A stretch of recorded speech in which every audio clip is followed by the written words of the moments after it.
नमस्कार साथियों, हम आपके लिए लेकर आए हैं पेट के लिए फिर से एक नया मॉक टेस्ट। जो हमारा सेट नंबर तो ऑफलाइन का सेट नंबर 5 है, लेकिन ऑनलाइन का सेट नंबर 3 है। आपको मिलेंगे इस सेट में सारे इम्पॉर्टेंट क्वेश्चन जो आपके आने वाली परीक्षा के लिए एकदम महत्वपूर्ण से हैं। तो शुरू करते हैं बिना समय गवाए आज का मॉक टेस्ट। आप आंसर को आप कमेंट बॉक्स में भी दे सकते हैं और वीडियो को अधिक से अधिक लाइक करिए, सब्सक्राइब करिए। आइए शुरू करते हैं। पहला सवाल हमारा है 1 से 5 तक निम्नलिखित गद्यांश को ध्यान से पढ़िए। कोई ऐसा नहीं है, आपका कोई स्पेसिफिक नहीं है पेट में कि कौन सा सब्जेक्ट पहले पूछा जाएगा, कौन सा सब्जेक्ट बाद में पूछा जाएगा, ऐसा कोई स्पेसिफिक नहीं है। तो आप इस मन स्थिति से तैयार रहिए और आपको पेट में एग्ज़ाम में वही सब्जेक्ट पहले करना चाहिए जिसमें आपका कॉन्फिडेंस अच्छा हो। हिंदी आपके लिए इसमें एक अच्छा विकल्प बन सकता है। तो हम लोग पढ़ते हैं। निम्नलिखित गद्यांश को ध्यान से पढ़िए। गद्यांश कर लीजिएगा, पहला ही आप इसको सही कर लीजिएगा। मिसप्रिंट हो गया, गद्यांश कर लीजिएगा, ठीक है। गद्यांश को ध्यानपूर्वक पढ़कर पूछे गए प्रश्नों के उत्तर बताइए। सभी मनुष्य स्वभाव से ही साहित्य सृष्टा नहीं होते, मतलब हर आदमी साहित्य को लिख नहीं सकता, सृजन नहीं कर सकता, पर हाँ साहित्य प्रेमी होता है। चलिए ठीक है।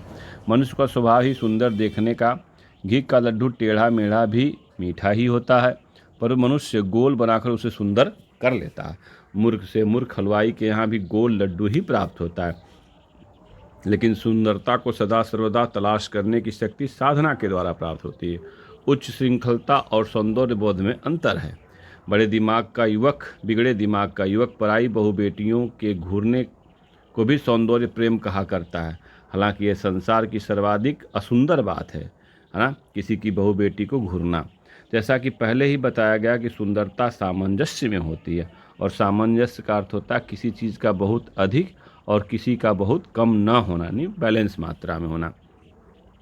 इसमें संयम की बड़ी ज़रूरत है, इसलिए सौंदर्य प्रेम में संयम होता है, उच्च श्रृंखलता नहीं होती। इस विषय में भी साहित्य ही हमारा मार्गदर्शक हो सकता है। साहित्य हमारा सौंदर्य प्रेम में या सौंदर्य बोध में मार्गदर्शक हो सकता है।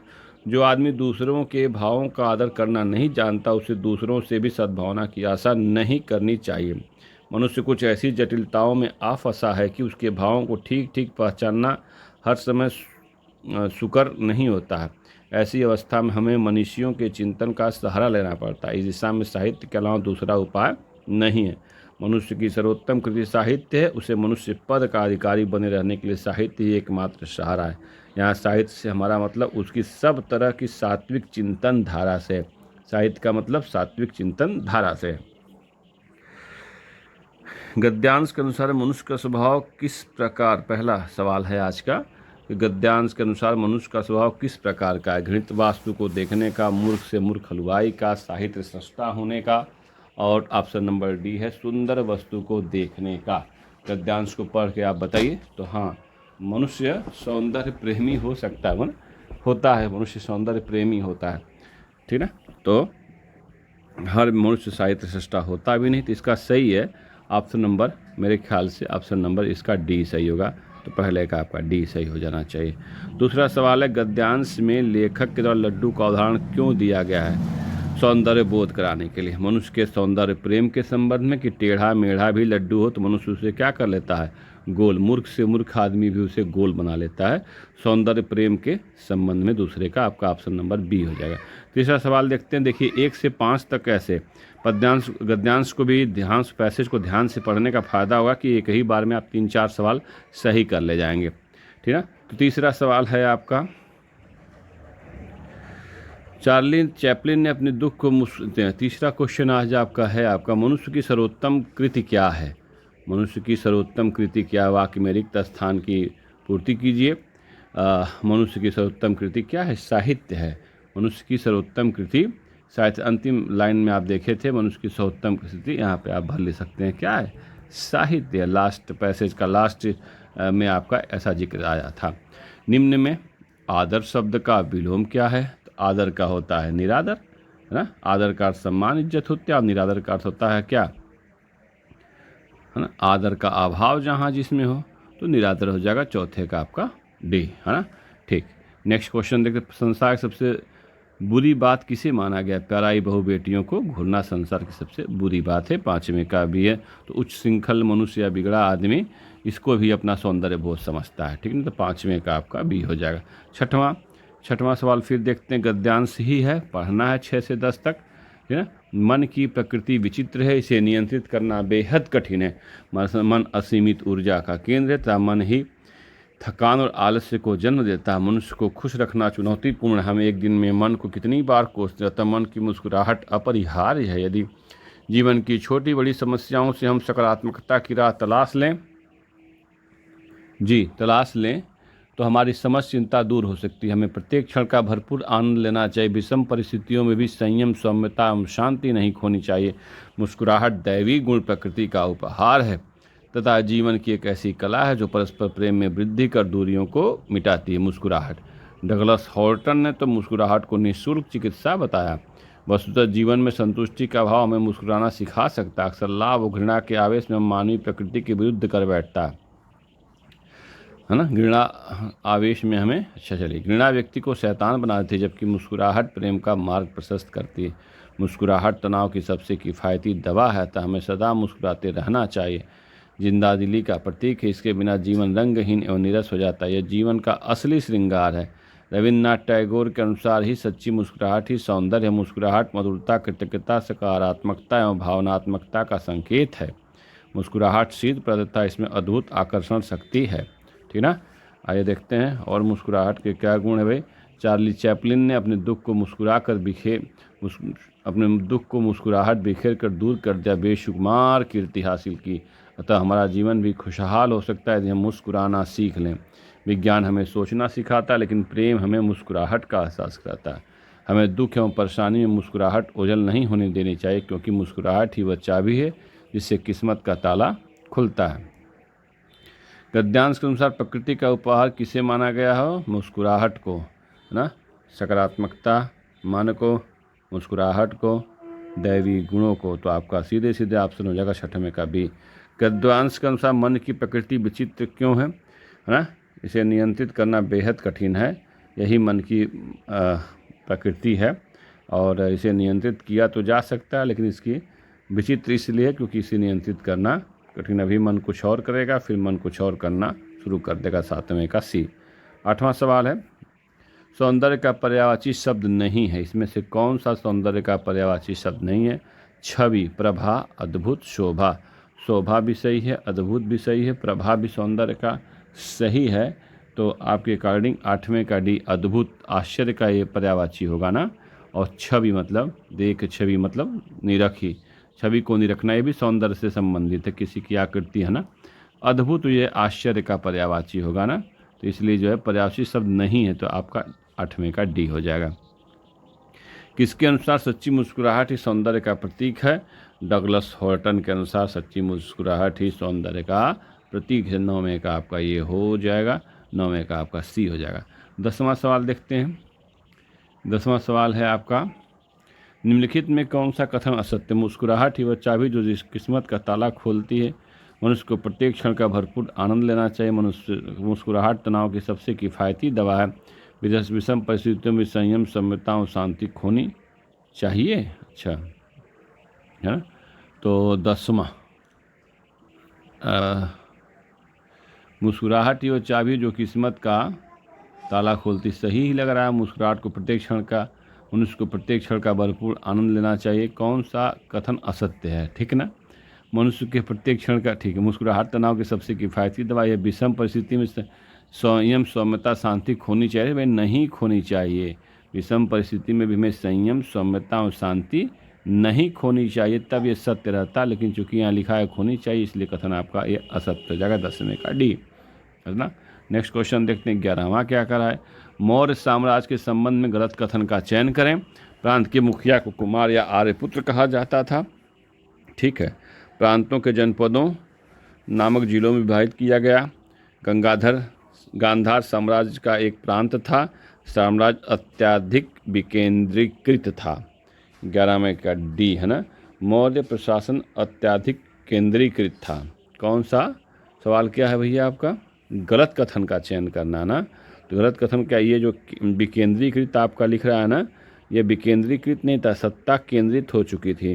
तो मौर्य समाज केंद्रीकृत था। कैसे था भैया? केंद्रीकृत था ना। मौर्य साम्राज्य अत्यधिक केंद्रीकृत था। मगध महानगरी राज्य सक्रिय व्यापार के संबंधों में आसपास के राज्यों से जुड़ा हुआ था। ठीक है ना, तो केंद्रीकृत हो जाएगा। 11वां क्वेश्चन आइए देखते हैं। 12वां क्वेश्चन आपका क्या है भाई आज का? भजन देवताओं और प्राकृतिक उपहारों को समर्पित है। भजन क्या है भाई?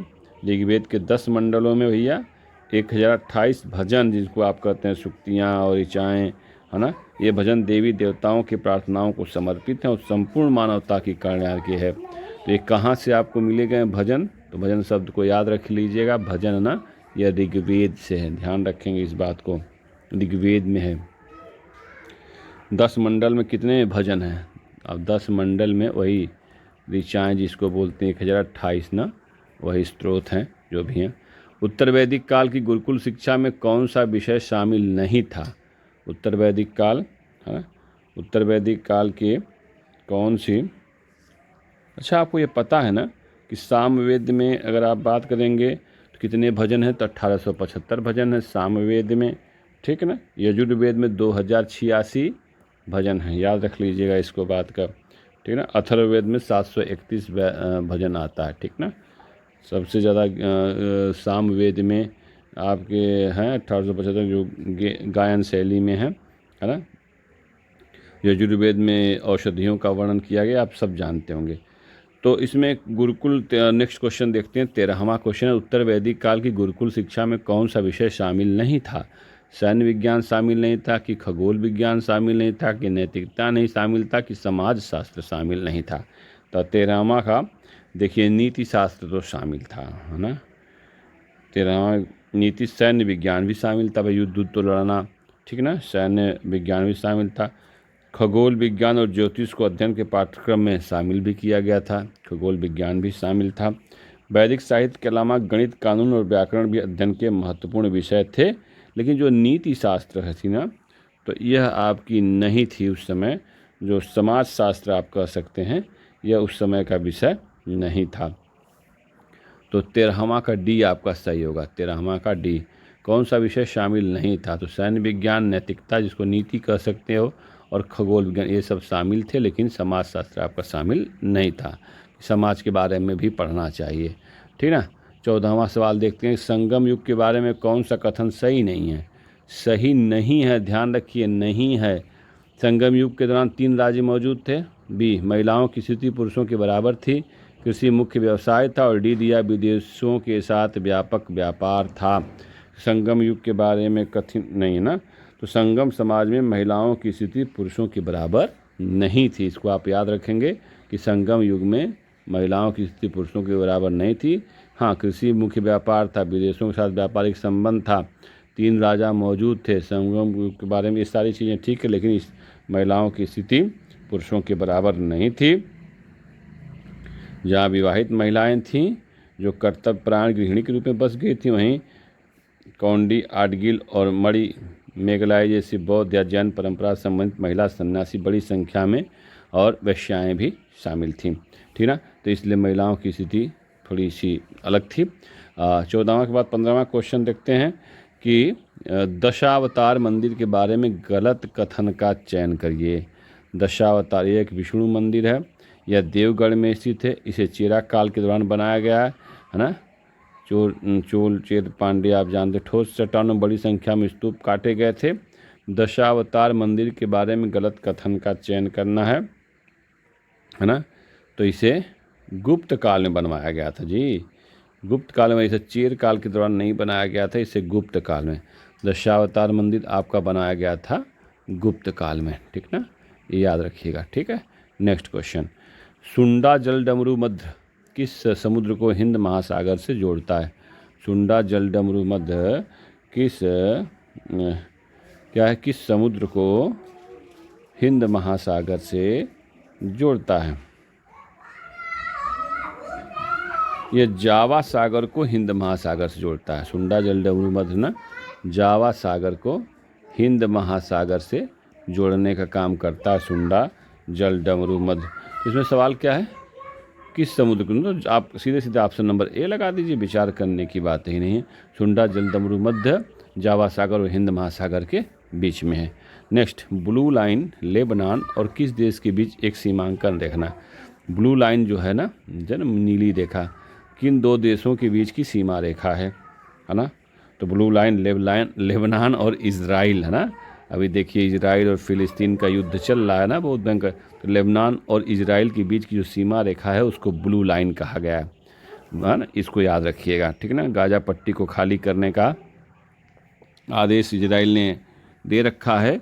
और जो हमास है ना, ये हमास जो फिलिस्तीन में छिपा हुआ है, यह उसके नीचे की सुरंगों, जो नीचे नेटवर्क है, सुरंगों के अंदर छिपे हुए हैं। इसलिए इजराइल के लिए बहुत कठिन हो जा रहा है। तो ज़मीन के अंदर छिपे हैं उनको कैसे निकाल करके, ऊपर गाजा में तो बम गिरा करके इमारतों को ध्वस्त भले कर दे रहा है, लेकिन जो उसके लड़ाके हैं हमास के, वो नीचे ज़मीन के अंदर बंकर बना करके 500 किलोमीटर लंबा नेटवर्क ये बना ले चुके हैं, ये हमास के आतंकवादी। ऐसा चैनलों में चर्चा का विषय है न्यूज़ में कि इनका नेटवर्क, सुरंग का नेटवर्क बहुत तगड़ा है, जिसकी वजह से इनका खात्मा मुश्किल हो पा रहा है। नेक्स्ट, इजराइल को दिक्कतें आ रही हैं। 18वां सवाल है, प्रधान मध्याह्न रेखा कितने महाद्वीपों से होकर गुजरती है। प्रधान मध्याह्न रेखा कितने महाद्वीपों से गुजरती है ना। 8 देश, 3 महाद्वीप और 6 जल निकाय हैं। इन्हीं के माध्यम से भैया प्राइम मेरिडियन गुजरता है ना। कितने महाद्वीप से गुजारेंगे आप इसको, 3 महाद्वीपों से। तो 3 आपका महाद्वीप आपका है, इसमें कहाँ दिया ऑप्शन नंबर सी, तो 18वें का सी। प्रधान मध्याह्न रेखा कितने महाद्वीपों से होकर गुजरती है। इसी तरह सवाल आपका बन सकता है कि भूमध्य रेखा कितने देशों से होकर गुजरती है, कर्क रेखा कितने देशों से गुजरती है, और आपका मकर रेखा कितने देशों से होकर के गुजरती है ना। तो भूमध्य रेखा 17 देशों से होकर गुजरती है, मकर रेखा 9 देशों से होकर गुजरती है, और कर्क रेखा आपका, अगर आप ज़रा सा भी ध्यान दे देंगे तो कर्क रेखा आपकी गुजरती है भैया सीधे सीधे, कर्क रेखा 17 देशों से गुजरती है ना, और भूमध्य रेखा 13 देशों, उसको सुधार लीजिएगा। भूमध्य रेखा आपकी 13 देशों से होकर गुजरती है, कर्क रेखा 17 देशों से होकर गुजरती है, और मकर रेखा मेरे ख्याल से 9 देशों से होकर गुजरती है। बिल्कुल आप ध्यान देकर रखिएगा। और कितने महाद्वीप से गुजरती है, अगर आप डिटेल से समझना चाहें तो यहीं मैं आपको समझा देता हूँ। देखिए भूमध्य रेखा, पहले मैं भूमध्य रेखा की बात करता हूँ। भूमध्य रेखा जिसको आप इक्वेटर कहते हो, भूमध्य रेखा, भूमध्य रेखा है ना। टाइम नहीं लेना चाहता मैं ज़्यादा, क्योंकि मैं फोकस करना चाहता हूँ आपके मॉक टेस्ट पे। तो भूमध्य रेखा आपकी दक्षिण अमेरिका के 3 देश है ना, दक्षिण अमेरिका के है ना, दक्षिण अमेरिका के 3 देश, साउथ अफ्रीका के या अफ्रीका के 7 देश, और आपके एशिया के 3 देश, एशिया के 3, कुल 13 देशों से होकर के गुजरती है, ठीक ना। इसी तरीके से मकर रेखा 23.5 डिग्री साउथ को मकर रेखा की बात करेंगे तो यह 9 देशों से होकर गुजरती है। ये भी दक्षिणी अमेरिका, ऑस्ट्रेलिया और अफ्रीका 3 कॉन्टिनेंट से होकर गुजरती है। कर्क रेखा भी 3 कॉन्टिनेंट से गुजरती है ना, उत्तरी अमेरिका, अफ्रीका और एशिया है ना। कुल मिलाकर के कर्क रेखा हमारे 17 देशों से गुजरती है। और भारत में पूछता है कि कर्क रेखा भारत के किन राज्यों से होकर गुजरती है। तो कर्क रेखा के बारे में याद रखिएगा, आपको पता भी है, मिजोरम, त्रिपुरा है ना, सबसे पहले गुजरात है ना, राजस्थान, झारखंड, ठीक ना, और छत्तीसगढ़, पश्चिम बंगाल। इस तरीके से कर्क रेखा भारत के है ना, आप काउंट कर लीजिएगा, 1 2 3 4 5 6 7 8 राज्यों से होकर गुजरती है ना। गुजरात, राजस्थान, मध्य प्रदेश, छत्तीसगढ़, झारखंड, पश्चिम बंगाल, त्रिपुरा और मिजोरम। इस प्रकार तो ये आप इस टाइप के क्वेश्चन बनते हैं यूपीएससी में, ख़ास तौर से बनते हैं पीसीएस के एग्ज़ाम में, यारो के एग्ज़ाम में, कि इस तरह से आप इस क्वेश्चन को ध्यान रखिए, कितने महाद्वीपों से होकर गुजरती है। तो आपका ऑप्शन नंबर 18वें का सवाल नंबर आपका हो जाएगा 18वें का सी ना, 8 देशों से गुजरती है, 3 महाद्वीपों से। याद रखेंगे कितने देश से, 8 देश, 3 महाद्वीप और 6 जल निकायों से होकर गुजरती है। 8 देश, 3 महाद्वीप और 6 जल निकायों से होकर के गुजरती है प्रधान मध्याह्न रेखा। ठीक ना।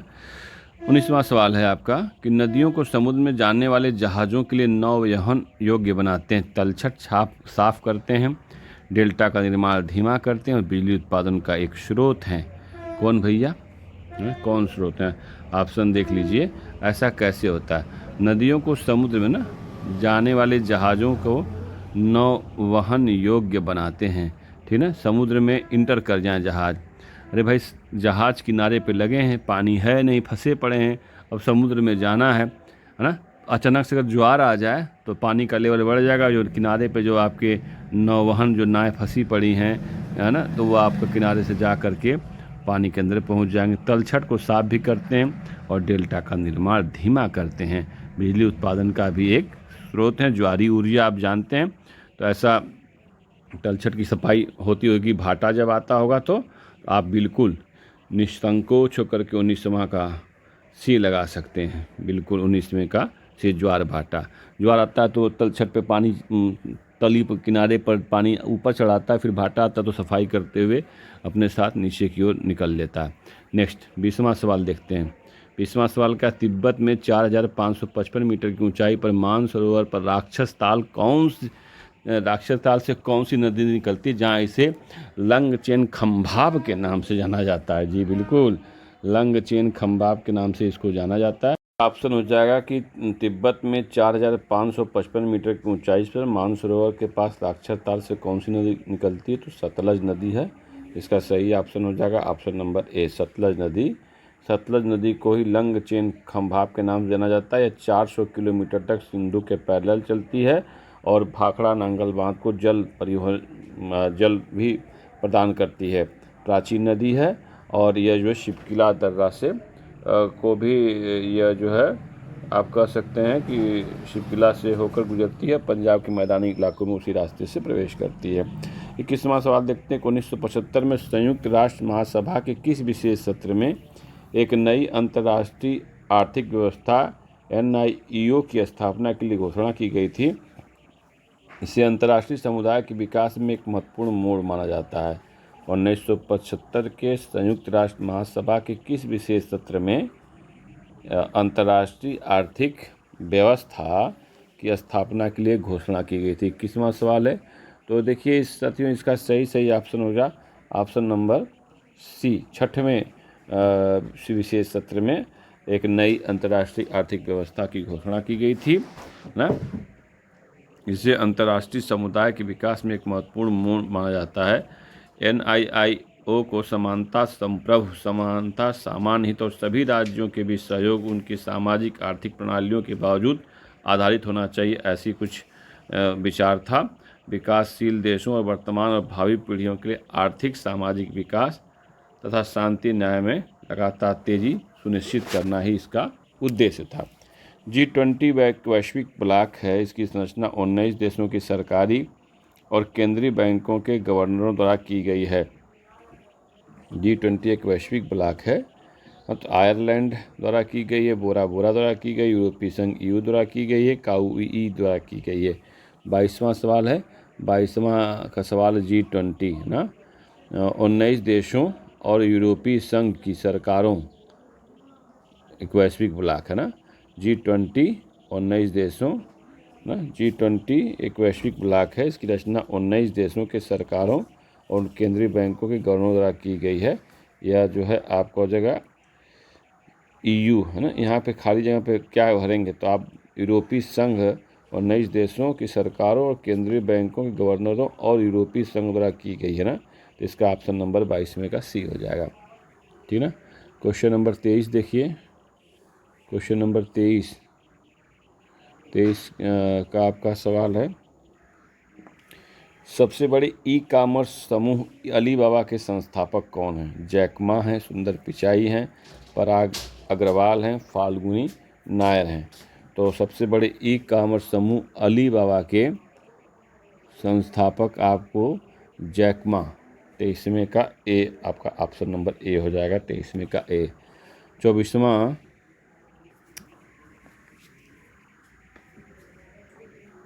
WTO है ना, निम्नलिखित में कौन विश्व व्यापार संगठन का प्रमुख लाभ नहीं है? विश्व व्यापार संगठन का प्रमुख लाभ नहीं है। विश्व व्यापार संगठन अंतर्राष्ट्रीय शांति को बढ़ावा देने में मदद करता है और अंतर्राष्ट्रीय व्यापार की सुविधा प्रदान करता है।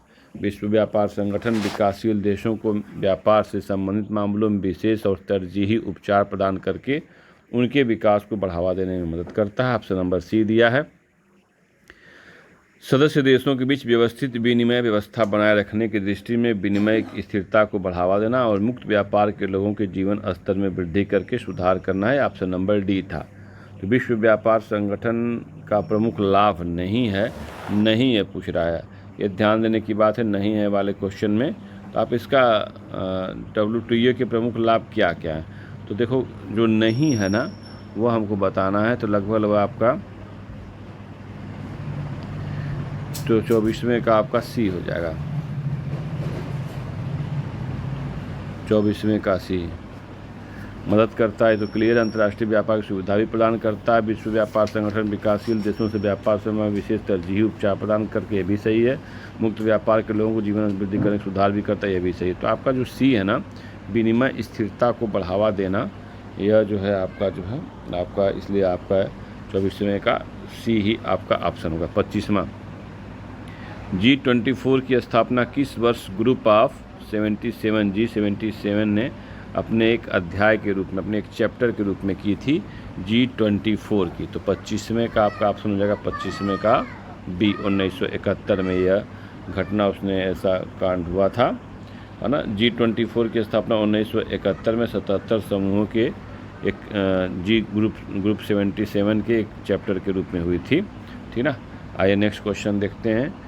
25वां के बाद 26वां क्वेश्चन हमारा है।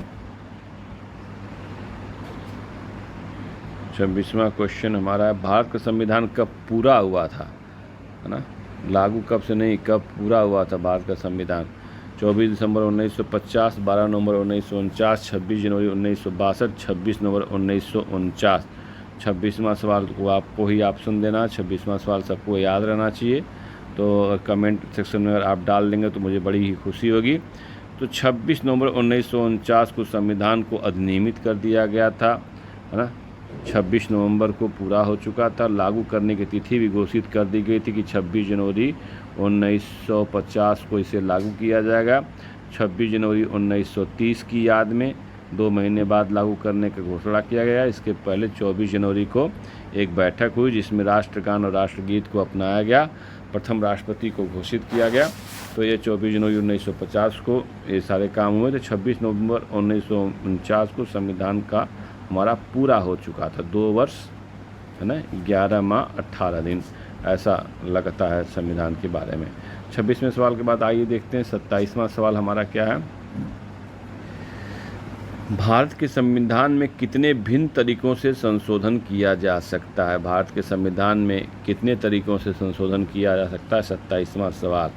27वां का सवाल का ऑप्शन नंबर देखिए, संसद का साधारण बहुमत, संसद का विशेष बहुमत और संसद का विशेष बहुमत और राज्यों की अनुमति। भारतीय संविधान को संशोधित करने के 3 तरीके हैं। संसद के साधारण बहुमत से भी आप संविधान में संशोधन कर सकते हैं, ठीक ना। संसद का विशेष बहुमत ले आकर के आप जो है संविधान में संशोधन कर सकते हैं, और राज्यों की अनुमति, भारतीय संविधान को संशोधित करना, राज्यों की अनुमति से भी आप संविधान में संशोधन कर सकते हैं। ये 3 तरीके हैं संविधान के संशोधन करने के। 27वें का सी कर लीजिएगा। 28वां है, एक अखिल भारतीय सेवा, भारतीय प्रशासनिक सेवाएं, है ना, दिल्ली अधीनस्थ सेवाएं, हरियाणा भारतीय विदेश सेवाएं, एक अखिल भारतीय सेवा है जो पूरे भारत में लागू होना, ऐसा अखिल भारतीय। तो भारतीय प्रशासनिक सेवाएं, इंडियन एडमिनिस्ट्रेटिव सर्विस, ये अखिल भारतीय सेवा है, भारत के अंदर कहीं भी आप कर सकते हैं। तो और भारतीय जो विदेश सेवा है ना, ये विदेशों में काम करने के लिए इंडियन फॉरेन सर्विस के अंतर्गत आती है। नेक्स्ट क्वेश्चन है हमारा, भारत का राष्ट्रीय गीत किसने लिखा था? राष्ट्रीय गीत द्वारा लिखा गया है, और राष्ट्रगान किसके द्वारा लिखा गया है? राष्ट्रीय गीत बंकिम चंद्र चट्टोपाध्याय द्वारा लिखा गया है, आनंद मठ से लिया गया था उपन्यास, और राष्ट्रगान रविन्द्रनाथ टैगोर ने लिखा है ना। तो जो भी ऑप्शन आपको दिख रहा है, तो 29वें का ऑप्शन नंबर ए हो जाएगा सीधे सीधे, ठीक ना। 29वें का ऑप्शन नंबर ए। कब गाया गया है ये भी आपको ध्यान रखने की ज़रूरत है और आप लोगों ने अच्छी तैयारी करके रखिए। निम्नलिखित में कौन सा संशोधन भारत में त्रिस्तरीय सरकारी प्रणाली को लागू करता है ना, ग्रामीण सरकार। तो कौन सा संशोधन भारत में त्रिस्तरीय, सवाल का रूप केवल बदला है, अब त्रिस्तरीय सरकारी प्रणाली से आप कंफ्यूज नहीं हुए, त्रिस्तरीय पंचायती राज को ही तीन स्तर में सरकार काम कर रही है ना, गांव की सरकार, ये ना ग्राम पंचायतें हैं, गांव की सरकार, बिल्कुल उसी तरीके से उनकी भी कैबिनेट बनती है, ग्राम सभा के सदस्य बनते हैं। तो सरकार शब्द से आप मत कन्फ्यूज होइएगा कि सरकारी प्रणाली क्या हुई, त्रिस्तरीय पंचायती प्रणाली को ही पूछा जा रहा है 30वां सवाल में। तो 73वां संविधान संशोधन आप सबको पता है, 73वें संविधान संशोधन से भारत में त्रिस्तरीय पंचायती प्रणाली लागू की गई थी और यह भी आपको पता कि राजस्थान के नागौर से इसे लागू किया गया था, ठीक ना। अच्छा, इस नियम के द्वारा भारतीय संविधान के 9वां भाग और 9वां भाग में पंचायतें और 11वीं अनुसूची जोड़ी गई थी। इस संशोधन से या इस नियम से संविधान में 9वां भाग और 11वीं अनुसूची जोड़ी गई थी। आइए देखते हैं इसको। 73वां संविधान संशोधन पंचायतों से जुड़ा हुआ मामला है। चित्रकूट रामायण काल से एक लोकप्रिय नाम है, यह किस जिले में स्थित है? चित्रकूट कहाँ है ना? चित्रकूट उत्तर प्रदेश में है भैया कि मध्य प्रदेश में है? तो उत्तर प्रदेश मत लगा दीजिएगा इसका। चित्रकूट मध्य प्रदेश के सतना जिले का एक प्रसिद्ध तीर्थस्थल है। चित्रकूट माना मध्य प्रदेश के सतना जिले का एक महत्वपूर्ण या प्रसिद्ध तीर्थस्थल जहाँ भरत जी निवास किए थे। 32वां, निम्नलिखित देशों में से किसमें पंपास घास का मैदान है? जी आप सबको इसका आंसर पता होना चाहिए। 32वां सवाल है पंपास कहाँ है भैया? तो किस प्रकार का है ये घास का मैदान? अगर ऐसा भी पूछ दे तो ये आपका शीतोष्ण कटिबंधीय घास स्थल है।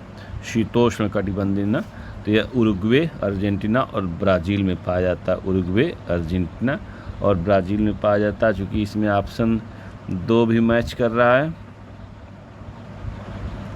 अर्जेंटीना और ब्राज़ील में पाया जाता है, तो इसमें आप अर्जेंटीना को भी लगा सकते हैं ऑप्शन में, अर्जेंटीना पंपास घास का मैदान। ठीक है साथियों, देखते हैं। पंपास घास के मैदान साथियों दक्षिण अमेरिकी महाद्वीप में स्थित हैं। अर्जेंटीना, उरुग्वे और ब्राज़ील तक फैले हुए हैं। अब ब्राज़ील और अर्जेंटीना में कंफ्यूज मत होइएगा, ऑप्शन नंबर ए लगाइएगा कि अर्जेंटीना से ले करके आपके फैले हुए हैं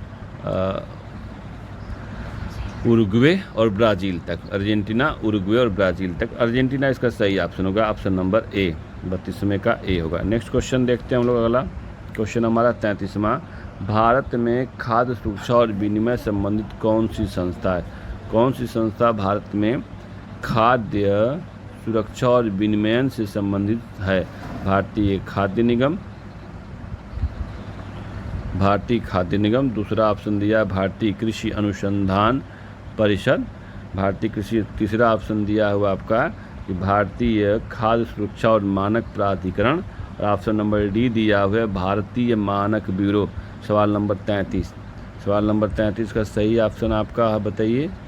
तो कौन सा भारत की खाद्य सुरक्षा और विनिमय से संबंधित है? कौन सी संस्था आपको बताना है ना? तो ऑप्शन नंबर आप बिल्कुल आप सही पकड़ रहे हैं, भारतीय खाद्य सुरक्षा और मानक प्राधिकरण। ऑप्शन नंबर जो सी है हमारा ना, यही बिल्कुल इस सवाल का सही होगा।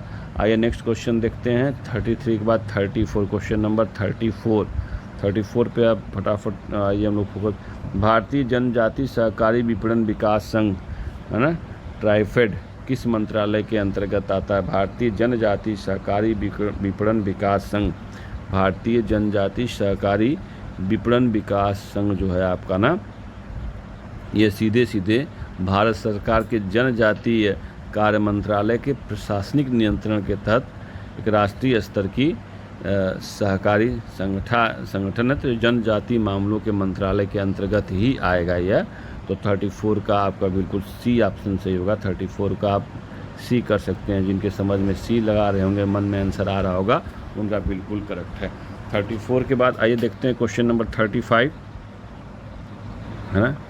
बीसीसीआई के अध्यक्ष और सचिव क्रमशः कौन, दोनों का नाम पूछ दिया गया। 35 ना। तो बीसीसीआई के अध्यक्ष आपको पता है ना, बीसीसीआई है क्या? भारतीय क्रिकेट कंट्रोल बोर्ड है। भारत में क्रिकेट के लिए एक शासी निकाय है। भारत सरकार के युवा मामले और खेल मंत्रालय के अधिकार क्षेत्र में फिलहाल सौरभ गांगुली बीसीसीआई के अध्यक्ष हैं, और जय शाह है ना, जो हमारे गृह मंत्री के पुत्र हैं, 2019 से भारतीय क्रिकेट कंट्रोल बोर्ड बीसीसीआई के सचिव बने हुए हैं। तो आपका क्लियर हो गया, सौरभ गांगुली और जय शाह। बीसीसीआई के अध्यक्ष सौरभ गांगुली और सचिव हो गए जय शाह। 36 से 40 तक जो क्वेश्चन दिया हुआ, एक पाई चार्ट दिया हुआ है। आइए पाई चार्ट को पढ़ते हैं ध्यान से और सॉल्व करने की कोशिश करते हैं। अगर कहीं से भी आपको डाउट लगेगा सॉल्यूशन में, तो आप कंप्लीट सॉल्यूशन टेलीग्राम चैनल पे भी जाके आप देख सकते हैं। पेपर को और सॉल्यूशन को आप दोनों को डाउनलोड कर सकते हैं पीडीएफ फॉर्मेट में। आइए दिया हुआ है क्वेश्चन नंबर 36, कंपनी ए और जी मिलाकर काम दिया है। दिए गए प्रश्नों को उत्तर ध्यान के बार चार्ट का ध्यानपूर्वक अध्ययन करिए और data related number of mail employed working in 7 different company. 7 अलग तरह की कंपनियां हैं, जिसमें टोटल मेल एम्प्लॉय 16,700 हैं, है ना। 16,700 इन 7 कंपनियों में काम करते हैं, 7 अलग अलग कंपनी। पहला सवाल 36वां सवाल दे रहा है आपका कि कंपनी ए और जी में एक साथ काम करने वाले पुरुष कर्मचारियों की संख्या कितनी है। कंपनी ए में भैया कितने हैं, 13%, और जी को मिलाकर काम करने वाले पुरुष कर्मचारियों की संख्या, कंपनी बी और ई को मिलाकर काम करने वाले पुरुष कर्मचारियों की संख्या के बीच कितना अंतर है। ए और जी का टोटल है ना, ए और जी 14, 13 से कितना हो जाएगा आपका, 27% हो जाएगा। 27%। और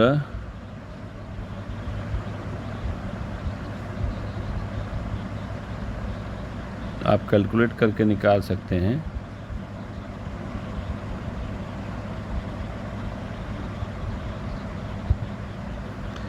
total number of male employee, और ये क्या बनाया है, data related number of male employ working 7 different. तो जी के 14% है, 16,700 का 14% निकाल लीजिएगा। ए के 13% है, तो 16,700 का 13% निकाल लीजिएगा। 16,700 का 13% जब निकाल करके दोनों को सम कर लीजिएगा। हाँ, कंपनी बी और ई के मिलाकर काम करने वाले पुरुष कर्मचारियों की संख्या, उनको भी अलग निकाल के ऐड कर लीजिएगा, दोनों के बीच का अंतर निकाल लीजिएगा। ऐसी स्थिति में आपका 36वें सवाल का ऑप्शन आ जाएगा, ऑप्शन नंबर सी। अगर आपको दिक्कत लगेगी तो आप ऑप्शन नंबर सी में बता दे रहा हूँ, आप इसको सॉल्व करिएगा। कंप्लीट सोल्यूशन आप टेलीग्राम चैनल से देख लीजिएगा। 37वां आपका है, नहीं होता तो मैं भी आपको किसको क्लियर करके समझा भी देता हूँ। 37 का है ना, 37 क्वेश्चन देखते हैं, क्योंकि 37 कंपनी सी और एफ को मिलाकर काम करने वाले पुरुष कर्मचारियों की संख्या, कंपनी डी में काम करने वाले पुरुष कर्मचारियों की संख्या के बीच अनुपात पूछ रहा है कि अनुपात कितना है ना। तो 37 में आपका जो है जी टोटल मिला के आ जाएगा आपका 5,511। इसको कैलकुलेट करेंगे तो 3,507। तो इसका अनुपात निकल कर के आएगा 37 का डी आ जाएगा आपका 3,841 है ना। तो 37 का सी कैसे कैलकुलेट करेंगे, कंपनी सी और एफ में एक साथ काम करने वाले पुरुष कर्मचारियों की संख्या 18,100 गुणे 16,700 है ना, प्लस 15,100 गुणे 16,700, दोनों का आप परसेंटेज निकाल लेंगे तो 5,511 निकल करके आएगा। ठीक है, उसके अकॉर्डिंग हम उसे आप कैलकुलेट कर सकते हैं। आइए 39 क्वेश्चन देखते हैं। आपको मैथ्स के क्वेश्चन में बाद में सॉल्व कराता हूँ, बाकी आप विषय में कर लीजिए, क्योंकि मैथ के क्वेश्चन में टाइम लगेगा और आप लोग मैथ का क्वेश्चन आप यहाँ से देख लीजिएगा और मैथ के क्वेश्चन को करते चलिएगा। आइए नेक्स्ट क्वेश्चन देखते हैं। मैं भी मैथ्स के क्वेश्चन आपके साथ ही सॉल्व करा देता हूँ और एक अलग से ही इसका वीडियो भी बनाऊँगा सारे मैथ के क्वेश्चन का, इसी से लिंकअप करके। खेलो इंडिया यूथ गेम्स का पहला संस्करण किस वर्ष आयोजित किया, सवाल नंबर 56 आप देख सकते हैं। तो खेलो इंडिया यूथ गेम का, क्योंकि मैथ्स को सॉल्व करने में टाइम लगेगा और टाइम इतना हम लोग के पास है नहीं, है ना। तो 56 का आपका क्वेश्चन नंबर आ जाएगा खेलो 56 का सी हो जाएगा। 31 जनवरी 2018 को नई दिल्ली के इंदिरा गांधी इंडोर स्टेडियम में इसका आयोजन किया गया था, है ना। तो खेलो इंडिया यूथ गेम्स का आपका हो जाएगा 56 का सी ऑप्शन सही हो जाएगा, ठीक ना। 56 का आपका सी ऑप्शन। निम्न में से कौन सा कथन गलत है? भारत ने ओलंपिक में अब तक कुल 35 पदक जीते हैं, 10 स्वर्ण पदक जीते हैं, ओलंपिक में कुल 9 रजत पदक जीते हैं। भारत ने ओलंपिक में अब तक कुल 18 कांस्य पदक जीते हैं। कौन सा कथन गलत है? तो भारत में अब ओलंपिक में अब तक कुल 18 कांस्य पदक जीते हैं, ये तथ्य आपका गलत है। 58 का डी, 58 का डी हो जाएगा, है ना। भारत में अब तक कुल 35 पदक हैं, इनमें 10 स्वर्ण हैं, 9 रजत हैं। 10 स्वर्ण, 9 रजत और 9 रजत के बाद 16 कांस्य पदक हैं। यहाँ 18 कांस्य पदक लिखा हुआ, ये ऑप्शन गलत है आपका। 58 क्वेश्चन देखते हैं। निम्न में से किस भारतीय क्रिकेटर को राजीव गांधी खेल रत्न पुरस्कार से सम्मानित नहीं किया गया है? खेल रत्न पुरस्कार सम्मानित नहीं किया गया। विराट कोहली, राहुल, रोहित शर्मा, MS धोनी, राहुल द्रविड़। तो 58 का डी हो जाएगा, राहुल द्रविड़ को सम्मानित नहीं किया गया है। खेल 1992 में खेल पुरस्कारों की शुरुआत शुरू हुई थी। सरकार ने राजीव गांधी खेल रत्न पुरस्कार का नाम बदलकर मेजर ध्यानचंद के नाम पर कर दिया है। वर्तमान में भाइयों 4 पुरुष और 1 महिला क्रिकेटर को राजीव गांधी खेल रत्न पुरस्कार दिया जा चुका है। सचिन तेंदुलकर को 1998 में खेल रत्न अवार्ड मिला। 2008 में ना 2008 में आपको महेंद्र सिंह धोनी को मिला गया और विराट कोहली को 2018 में, है। रोहित शर्मा को खेल रत्न अवार्ड मिला था। इस साल महिला क्रिकेटर मिताली राज को खेल रत्न सम्मान से नवाजा गया है। ये अवार्ड प्राप्त करने वाली पहली महिला क्रिकेटर होंगी, ठीक है। तो आपका हो जाएगा, आपका किसको नहीं मिला है? 98 का डी है ना, 98 का राहुल द्रविड़ को नहीं मिला हुआ, ठीक ना। 59 भारत के पहले पुरुष एकदिवसीय क्रिकेट कप्तान कौन है? विशांत सिंह बेदी, सुनील गावस्कर, अजीत वाडेकर, कपिल देव। 59, हाँ 59 क्वेश्चन नंबर 59 का आपका हो जाएगा सही ऑप्शन आपका हो जाएगा 59 का बी, है ना। 59 का बी, अजीत वाडेकर। 1932 में पहला टेस्ट मैच खेली थी, है ना। तब भारतीय, और जब सीरीज खेलने इंग्लैंड गई थी तो भारतीय टीम के कप्तान CK नायडू थे और भारतीय क्रिकेट टीम के पहले कप्तान वही बने थे ना। टीम इंडिया के एक दिवसीय कप्तान अजीत वाडेकर थे और T20 के इंटरनेशनल में भारतीय टीम के पहले कप्तान वीरेंद्र सहवाग थे। ये सब याद रखिएगा, क्वेश्चन ध्यान रखिएगा। भारत की पहली महिला एक दिवसीय क्रिकेट कप्तान कौन है? 60वां सवाल। तो 60वें का आपका सी, डायना इदुल्जी। डायना इदुल्जी जो है आपकी भारत की पहली महिला एक दिवसीय क्रिकेट कप्तान थी। 61वां विरासत अपनाएं, अपनी धरोहर अपनी पहचान योजना संबंधित है पर्यटन से, रक्षा से, स्वच्छ शहर से, मंदिर निर्माण से। 61वें का ये हमारे पर्यटन से संबंधित योजना है। 62वां सवाल देखते हैं। गिरते बाल लिंग अनुपात, है ना, चाइल्ड सेक्स रेशियो को संबोधित करने के लिए 2015 में कौन सी योजना शुरू की गई थी? गिरते बाल लिंग अनुपात। 62वें का सवाल का आपका सीधा ऑप्शन हो जाएगा आपका बेटी बचाओ बेटी पढ़ाओ। प्रधानमंत्री द्वारा 22 जनवरी 2015 को हरियाणा के पानीपत से शुरू की। हरियाणा में सेक्स रेशियो ऐसे भी सबसे गिरा रहता है। तो 62वें का आपका हो जाएगा बेटी बचाओ बेटी पढ़ाओ योजना। ये बाल लिंग अनुपात के लिए ही शुरू की गई थी। भारत में मीठी क्रांति का क्या संबंध है? Question number 63। भारत में मीठी क्रांति का संबंध है आपका हनी, मतलब शहद उत्पादन से है मीठी क्रांति।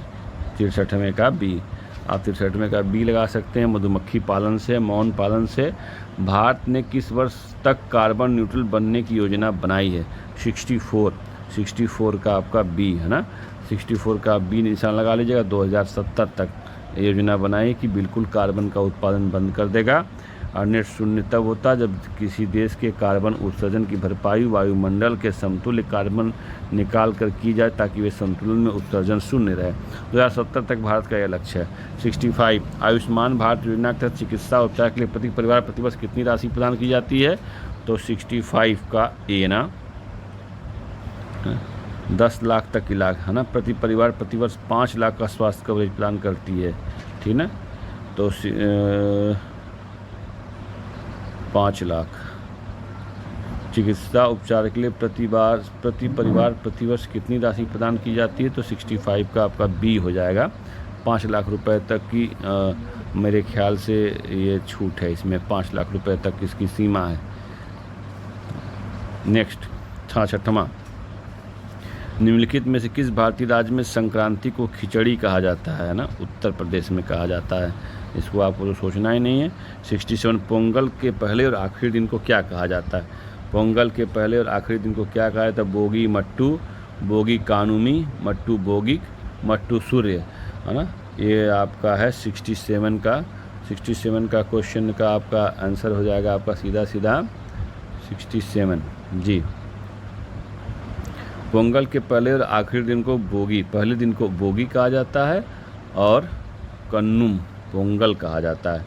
कन्नुम तो कानुमी या कन्नुम बोलते हैं, बोगी और कानुमी। जो ऑप्शन नंबर बी है ना, 67 का बी ही आपका सही ऑप्शन होगा ना। 67 का बी, पहले दिन को बोगी कहा जाता है और आखिरी दिन को कोन्नम या कन्नुम पोंगल कहा जाता है, या कानुमी जो लिखा है वही आपका ऑप्शन है ना। निम्नलिखित में कौन सा त्यौहार जनवरी के महीने में नहीं मनाया जाता है? पोंगल, बिशु, मकर संक्रांति, बिहू, है ना। तो 68 का आपका जो बिशु त्यौहार है ना, यह जो है जनवरी के महीने में नहीं मनाया जाता है ना। बिशु एक हिंदू त्यौहार है, केरल राज्य में मनाया जाता है ना। और ठीक 69 क्वेश्चन देखते हैं। नुआखाई के खाली जगह के महीने में के लोगों द्वारा मनाया जाने वाला एक फसल उत्सव है नुआखाई, है ना। 69 का आप भर लीजिएगा। उड़ीसा, नुआखाई उड़ीसा के अगस्त महीने में, उड़ीसा के नुआखाई अगस्त के महीने में उड़ीसा के लोगों के द्वारा मनाया जाता है।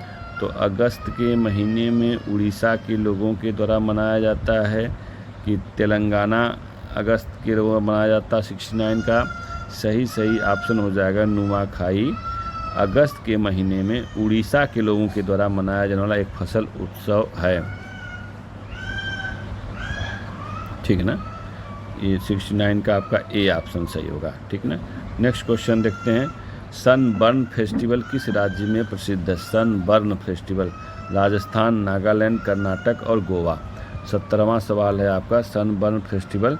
17वें का डी कर लीजिएगा, है ना। यह गोवा का इसका ऑप्शन होगा। देखिए सनबर्न फेस्टिवल से धूप में जलना नहीं। सनबर्न भारत में आयोजित एक व्यावसायिक इलेक्ट्रॉनिक नृत्य संगीत उत्सव है। 2007 से 2015 तक यह गोवा के वागाटोर में हुआ है। वागाटोर में, यह गोवा में ही मनाया जाता है, ठीक ना। 71वां फिर मैथ से संबंधित सवाल है, इसलिए इसको छोड़ेंगे, लास्ट में हम वीडियो के करेंगे। 71 टाइम लेकर के करेंगे। और ये आपके सारे प्रश्न 75, 77 ये मैथ के क्वेश्चन है। अब हम आपका देखते हैं 76, है ना। 79 ये भी मैथ का क्वेश्चन है और 78 तक आपका रीजनिंग क्वेश्चन है आपका। तो कोई बात नहीं, मुझसे एक साथ करेंगे। 79 क्वेश्चन देखते हैं। देखिए जो इजी आप फटाफट कर सकते हैं पहले उसको कर लीजिए, फिर आप टाइम दे करके अपना एक स्ट्रेटजी बना लीजिएगा किसको आपको करना आसान लगेगा, क्योंकि ग्राफ और क्वेश्चन में टाइम आपका जाएगा ही जाएगा। तो टाइम मैनेजमेंट बहुत ही ज़रूरी है। मैं बिल्कुल टाइम मैनेजमेंट के साथ इसको कर भी रहा हूँ। आइए देखते हैं कि सभी परफ्यूम अच्छी खुशबू देते हैं। परफ्यूम केमिकल के बने होते हैं। नीचे दिए गए कथन और कुछ निष्कर्षों के आधार पर सही कथन का चयन करें जो सही निष्कर्ष देता है। सभी परफ्यूम अच्छी खुशबू देते हैं। अच्छा 79 क्वेश्चन, तो ऐसा तो नहीं लग रहा कि सभी परफ्यूम अच्छी खुशबू ही देते होंगे। किसी को कौन सी खुशबू पसंद है, किसी को कोई तो इसमें क्या कोई परफ्यूम बदबू नहीं देता। तो बात समझ में, जब परफ्यूम है तो बदबू क्या देगा। तो केवल निष्कर्ष 1 अनुसरण करता है, केवल निष्कर्ष 2 अनुसरण करता है, 1 या 2 अनुसरण करता है, न तो 1 न तो 2। ये 4 ऑप्शन दिए हुए हैं। सभी रसायनों में तो अच्छी गंध होती है। परफ्यूम बनाने में जिन केमिकल का इस्तेमाल किया जाता है उनकी खुशबू अच्छी होती है। निष्कर्ष 1 सभी केमिकल अच्छी खुशबू देते हैं, है ना। इसलिए इसका सही ऑप्शन हमारे ख्याल से केवल कोई परफ्यूम बदबू नहीं देता। तो ये आपका सही है कि केवल निष्कर्ष 2 अनुसरण हो रहा है यहाँ पे, है ना। ऑप्शन नंबर बी आपका बिल्कुल करेक्ट होगा। क्वेश्चन नंबर आपका देख सकते हैं। नेक्स्ट क्वेश्चन हमारा है, एक्स वाई का भाई है, आर वाई का पिता है, टी एस की बहन है और एक्स एक्स का मामा है। तो टी का आर से क्या संबंध, रीजनिंग है, ब्लड रिलेशन का संबंध। इसको आप चार्ट बना करके करेंगे, इसका करेक्ट ऑप्शन हो जाएगा 80 का बी, पत्नी है, ठीक ना। नेक्स्ट क्वेश्चन देखते हैं, दिए गए शब्द में कौन सा पत्थर का पर्यायवाची नहीं है ना। पाषाण, अश्व, ग्राव, भूधर, कौन सा पत्थर का पर्यायवाची नहीं है? तो आपको पता है भूधर। अश्म, अश्व नहीं, ये अश्म होना चाहिए ना, ये थोड़ा इसको सुधार कर लीजिएगा। पाहान, पाषाण, उपल, है ना। भूधर शब्द का पत्थर का पर्यायवाची नहीं है, तो क्लियर है, या भूधर पत्थर का पर्यायवाची नहीं, तो 81 में का ही, और यहाँ मिसप्रिंट है, इसको आपको सही करना पड़ेगा, ठीक है। नेक्स्ट क्वेश्चन देखते हैं, 82, क्या डरपोक राधेश्याम हरदम अपनी बहादुरी के लतीफ़े सुनाता है? लतीफ़े मतलब मजाक। 9 2 11 होना, भाग, यहाँ डिंगे हाँकता रहता है, सर पर कफन बांध, तो यहाँ डिंगे हाँकता रहता है। डरपोक राधेश्याम हरदम अपनी बहादुरी के डिंगे हाँकता रहता है। डरपोक तो है लेकिन डिंग हाँकने में बहुत माहिर है। 82 में का सी हो जाएगा आपका, ठीक ना।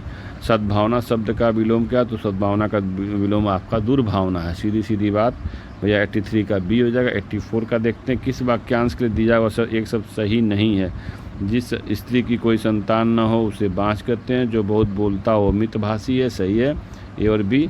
सी है क्रम के अनुसार यथाक्रम, जो स्मरण रखने योग्य हो, तो स्मरणीय। कौन सा पूछ रहे हैं? जिस स्थान स्त्री, कौन सा वाक्यांशों के लिए दिया गया एक शब्द सही नहीं? जो बहुत बोलता हो, तो बहुत बोलता हो कहाँ से मितभाषी? जो कम बोलता हो उसको ना मितभाषी बोलते हैं, तो इसका बी 84 का आपका बी ऑप्शन होगा, ठीक ना। 84 का करेक्ट ऑप्शन बी होगा, है ना। एक शब्द सही नहीं तो बी आपका सही होगा। 84 के बाद नेक्स्ट क्वेश्चन देखते हैं आपका 85, जयशंकर प्रसाद की कामायनी किस प्रकार का काव्य है? मुक्तक काव्य है, खंड काव्य है, महाकाव्य है, चंपू काव्य है? जयशंकर प्रसाद जी, गुंडा, तितली, ये आप सबने याद रखा होगा, तो ये क्या भैया महाकाव्य है, महाकाव्य, ठीक ना। तो 86 क्वेश्चन देखते हैं, ये इंग्लिश का प्रश्न है, आइए इसको भी देख लेते हैं। Identify the best way to improve the underline part of the given sentence if there is no improvement required, select no improvement. Woman is traditional costumes welcoming a foreign dignitaries, no improvement. Welcome to foreign dignitaries, welcome to foreign dignitaries, welcome to the foreigner। इसमें आपका सही option क्या है? आपका 86 का C, welcome to foreign dignitaries, ये आपका option number C 86 का करेक्ट होगा। Next, select the word which means the same as the group of words given ना। People living at the same time, comrades कहे जाते हैं, फ्रेंड्स या कंटेम्पोरेरीज कहे जाते हैं, या कॉस्मोपोलिशियंस कहा जाता है ना। 87 का सेलेक्ट आप कर लेंगे क्वेश्चन नंबर 87 का। कॉमरेड्स का मतलब पीपुल शेयरिंग एक्टिविटीज़, स्पेशली है ना डेंजरस एक्टिविटी, यही है कॉमरेड्स का मतलब। 87 का आपका यहाँ पर पूछा जो सवाल है, कॉन्टेम्पोरेरीज का अर्थ हो जाता है people living at the same time, तो पीपल, यही आपका सही हो जाएगा। 87 का सी आपका सही होगा, कॉन्टेम्पोरेरीज, है ना। नेक्स्ट क्वेश्चन देखते हैं 89, choose the most appropriate option to change the narration. Direct indirect का क्वेश्चन है। The boss said to his employ I will be happy if you finish the project by evening, है ना। इसको हमको indirect में convert करना है। 88 का क्वेश्चन, अच्छा 88 छूट गया है। Select the correct spelled word, इसको भी देख लेते हैं। काउंटरफेट, काउंटरफेट, काउंटरफिट, काउंटरफेट, है ना। ABCD 88 का क्वेश्चन आपका दिया हुआ है, तो आपका सही है, इसका ऑप्शन हो जाएगा काउंटरफेट। 88 का करेक्ट चूज करना ना, तो ये करेक्टली स्पेल्ड यही है, COUNTRFEI, काउंटरफेट, है ना। 89 का क्वेश्चन, 89 को जब आप इनडायरेक्ट में आप कन्वर्ट करिएगा तो most appropriate option to change the narration of the given sentence. Sentence आपका दिया हुआ, the boss said to his employee, the boss told his employ, I का बदल देंगे, विल का वुड, तो फ्यूचर टेंस में है ना, तो फ्यूचर टेंस का रूल क्या होता है, the boss told his employees that he would be happy if he will finish that project by evening. और सी ऑप्शन दिया हुआ है आपका, the boss told his employees that he would be happy if the finish that project by evening. तो ये आपका question number 89 है। 89 का आपका करेक्ट ऑप्शन हो जाएगा, the boss told his employees that he would be happy if the finish the project by evening. 89 का D है ना, ही हो जाएगा, आई चेंज हो गया, ही हो गया है, ही वुड बी है ना, तो फ्यूचर टेंस आपका था 89 का डी आपका करेक्ट ऑप्शन हो जाएगा। देखिए बाकी सब में बहुत चेंजेज नहीं कि ही विल ही लगा दिया गया, जबकि यहाँ जब पास्ट टेंस था तो विल का वुड हो जाना चाहिए था, इसमें तो वुड हुआ। The boss told his employees that he would be happy if he will finish, फिर आपका विल छोड़ दिया गया, इसलिए यहाँ पर फिर आपका ये रॉन्ग हो गया, इसलिए आपका 89 का डी करेक्ट होगा। बहुत बारीकी से आप इसको देखेंगे तो आपको समझ में आ जाएगा। Question number 90, she has a good job and a happy family, she has best of both the worlds ना, advantage and disadvantage, all the advantages, a contented family and a good career. इसमें आप कौन सा इस family को आप मानेंगे? आपका ये 90 क्वेश्चन नंबर 90 क्वेश्चन नंबर 90 है।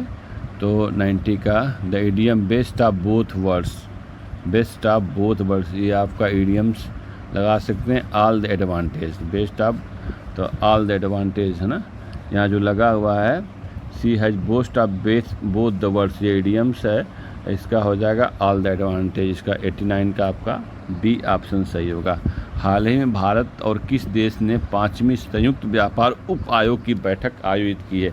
91 का भारत और वियतनाम ने, है ना, भारत और वियतनाम ने इस तरह की बैठक आयोजित की है भैया। नेक्स्ट 92 देख लीजिए, हाल ही में किस राज्य में मैपिंग तिब्बत प्रदर्शनी का आयोजन किया गया? 92 का बी, हिमाचल प्रदेश में। हाल ही में किसे QUTCI के अध्यक्ष के रूप में नियुक्त किया गया? आदित्य स्वामी, जयेश सैनी, विजय कुमार सारस्वत, अतुल गर्ग। 93 का आपका सी आ जाएगा, विजय कुमार सारस्वत। 94, हाल ही में किस राज्य की विधानसभा में सर्वसम्मति से UCC के खिलाफ प्रस्ताव पारित किया गया है? 94, मिजोरम के बाद केरल विधानसभा ने देश में समान नागरिक संहिता लागू करने के केंद्र के कदम खिलाफ एक प्रस्ताव पारित किया है ना, तो आप लोग का हो जाएगा 94 का बी। जी, ये केरल विधानसभा के ने इसको पारित किया था, 94 का बी है। यहाँ के मुख्यमंत्री ना पिनाराई विजयन ने कहा कि जो UCC बन रही है भारतीय संविधान के बजाय हिंदू पाठ मनुस्मृति पर आधारित है, इसलिए जो है 94 का आपका ऑप्शन हो जाएगा ऑप्शन नंबर बी, ठीक ना। हाल ही में कहाँ के जीवाश्मों में, 95 देखते हैं क्वेश्चन, हाल ही में कहाँ के जीवाश्मों में पौधे खाने वाले डायनासोर की एक नई प्रजाति मिली? जगह का नाम पूछ रहा, भोपाल, मध्य प्रदेश की राजधानी हैदराबाद, पुणे और जैसलमेर।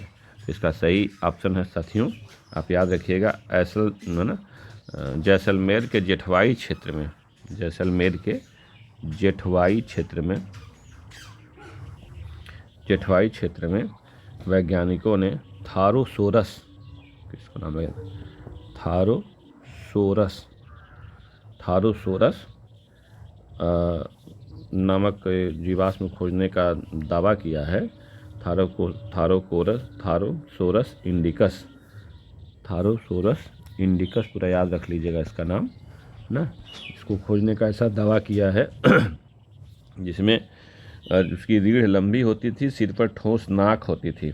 ये जीवाश्म चीन में मिले जीवाश्म से भी पुराने हैं। तो ये जेठवाई क्षेत्र में मिला है पौधे खाने वाले डायनासोर की एक प्रजाति। 95 का हो जाएगा, 95 का सी, जैसलमेर में मिला है 95। नेक्स्ट क्वेश्चन देखते हैं हम लोग। विश्व बायोफ्यूल दिवस कब मनाया जाता है? और एक बायोडीजल का बहुत ज़्यादा इम्पोर्टेंट क्वेश्चन आता है कि बायोडीजल किसे कहते हैं? जेट्रोफा यानी रतन जोत के पौधे को बायोडीजल का पौधा कहते हैं। विश्व बायोफ्यूल दिवस मनाया जाता है 10 अगस्त को। नेक्स्ट क्वेश्चन है, हाल ही में किस राज्य के मंत्रिमंडल ने जल और साहसिक खेल नीति 2023 97 का क्वेश्चन देखते हैं 2023 को मंजूरी दी है? तो हमारे जो है उत्तर प्रदेश के मंत्रिमंडल ने जल और पर्यटन साहसिक खेल में एक साहसिक खेल नीति बनाने की मंजूरी दी है। 10 वर्षों के लिए वैध होगी सरकार द्वारा अधिसूचित तिथि से। इसका ऑप्शन हो जाएगा 97 का सी।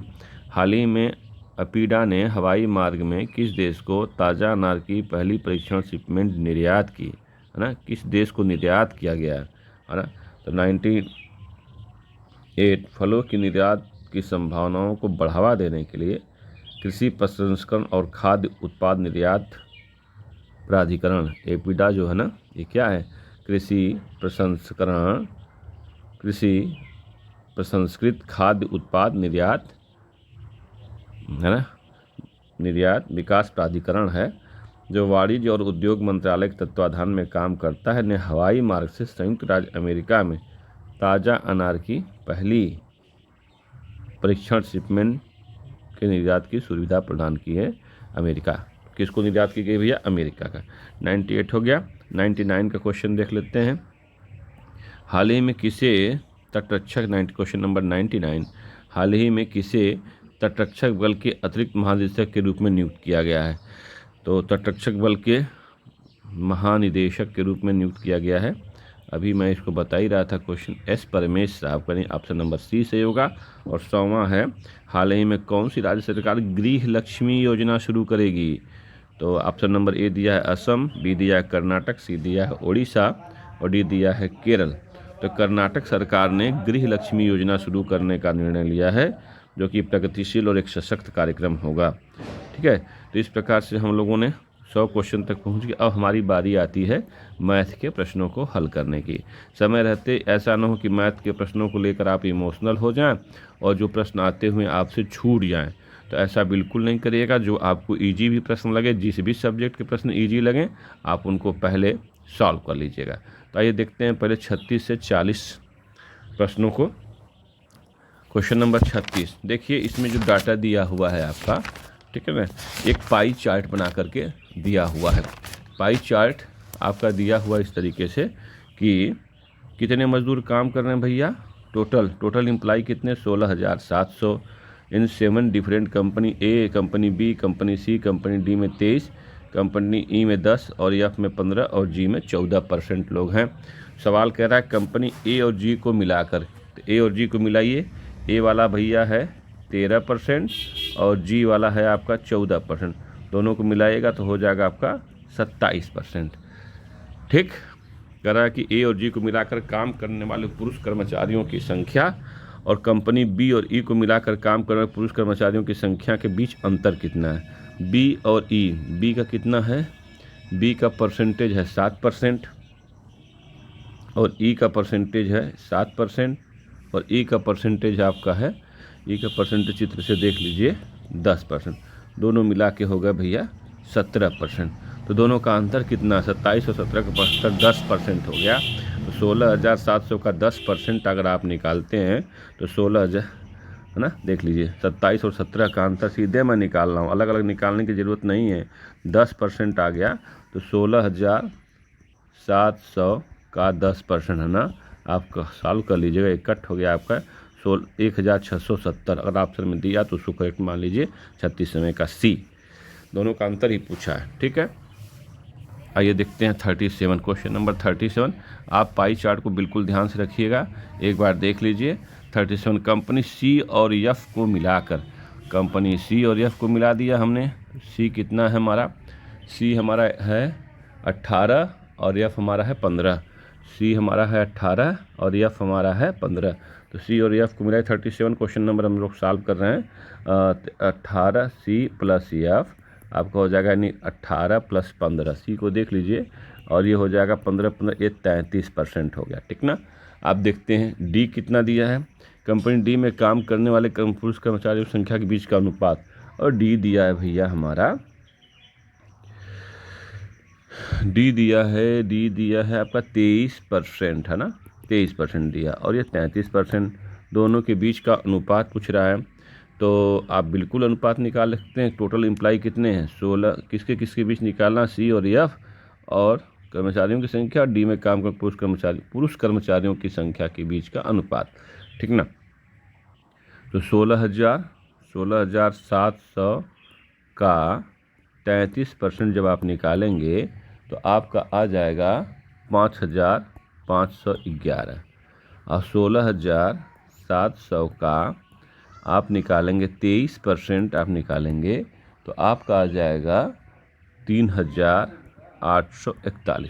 दोनों का रेशियो कहीं दिख रहा है क्या, है ना, बिल्कुल ऑप्शन नंबर डी में आपको दिख रहा है, और यही आपका करेक्ट होगा 37वें का डी। 38, क्वेश्चन नंबर 38, है ना। छोटे छोटे सवाल आइए देखते हैं।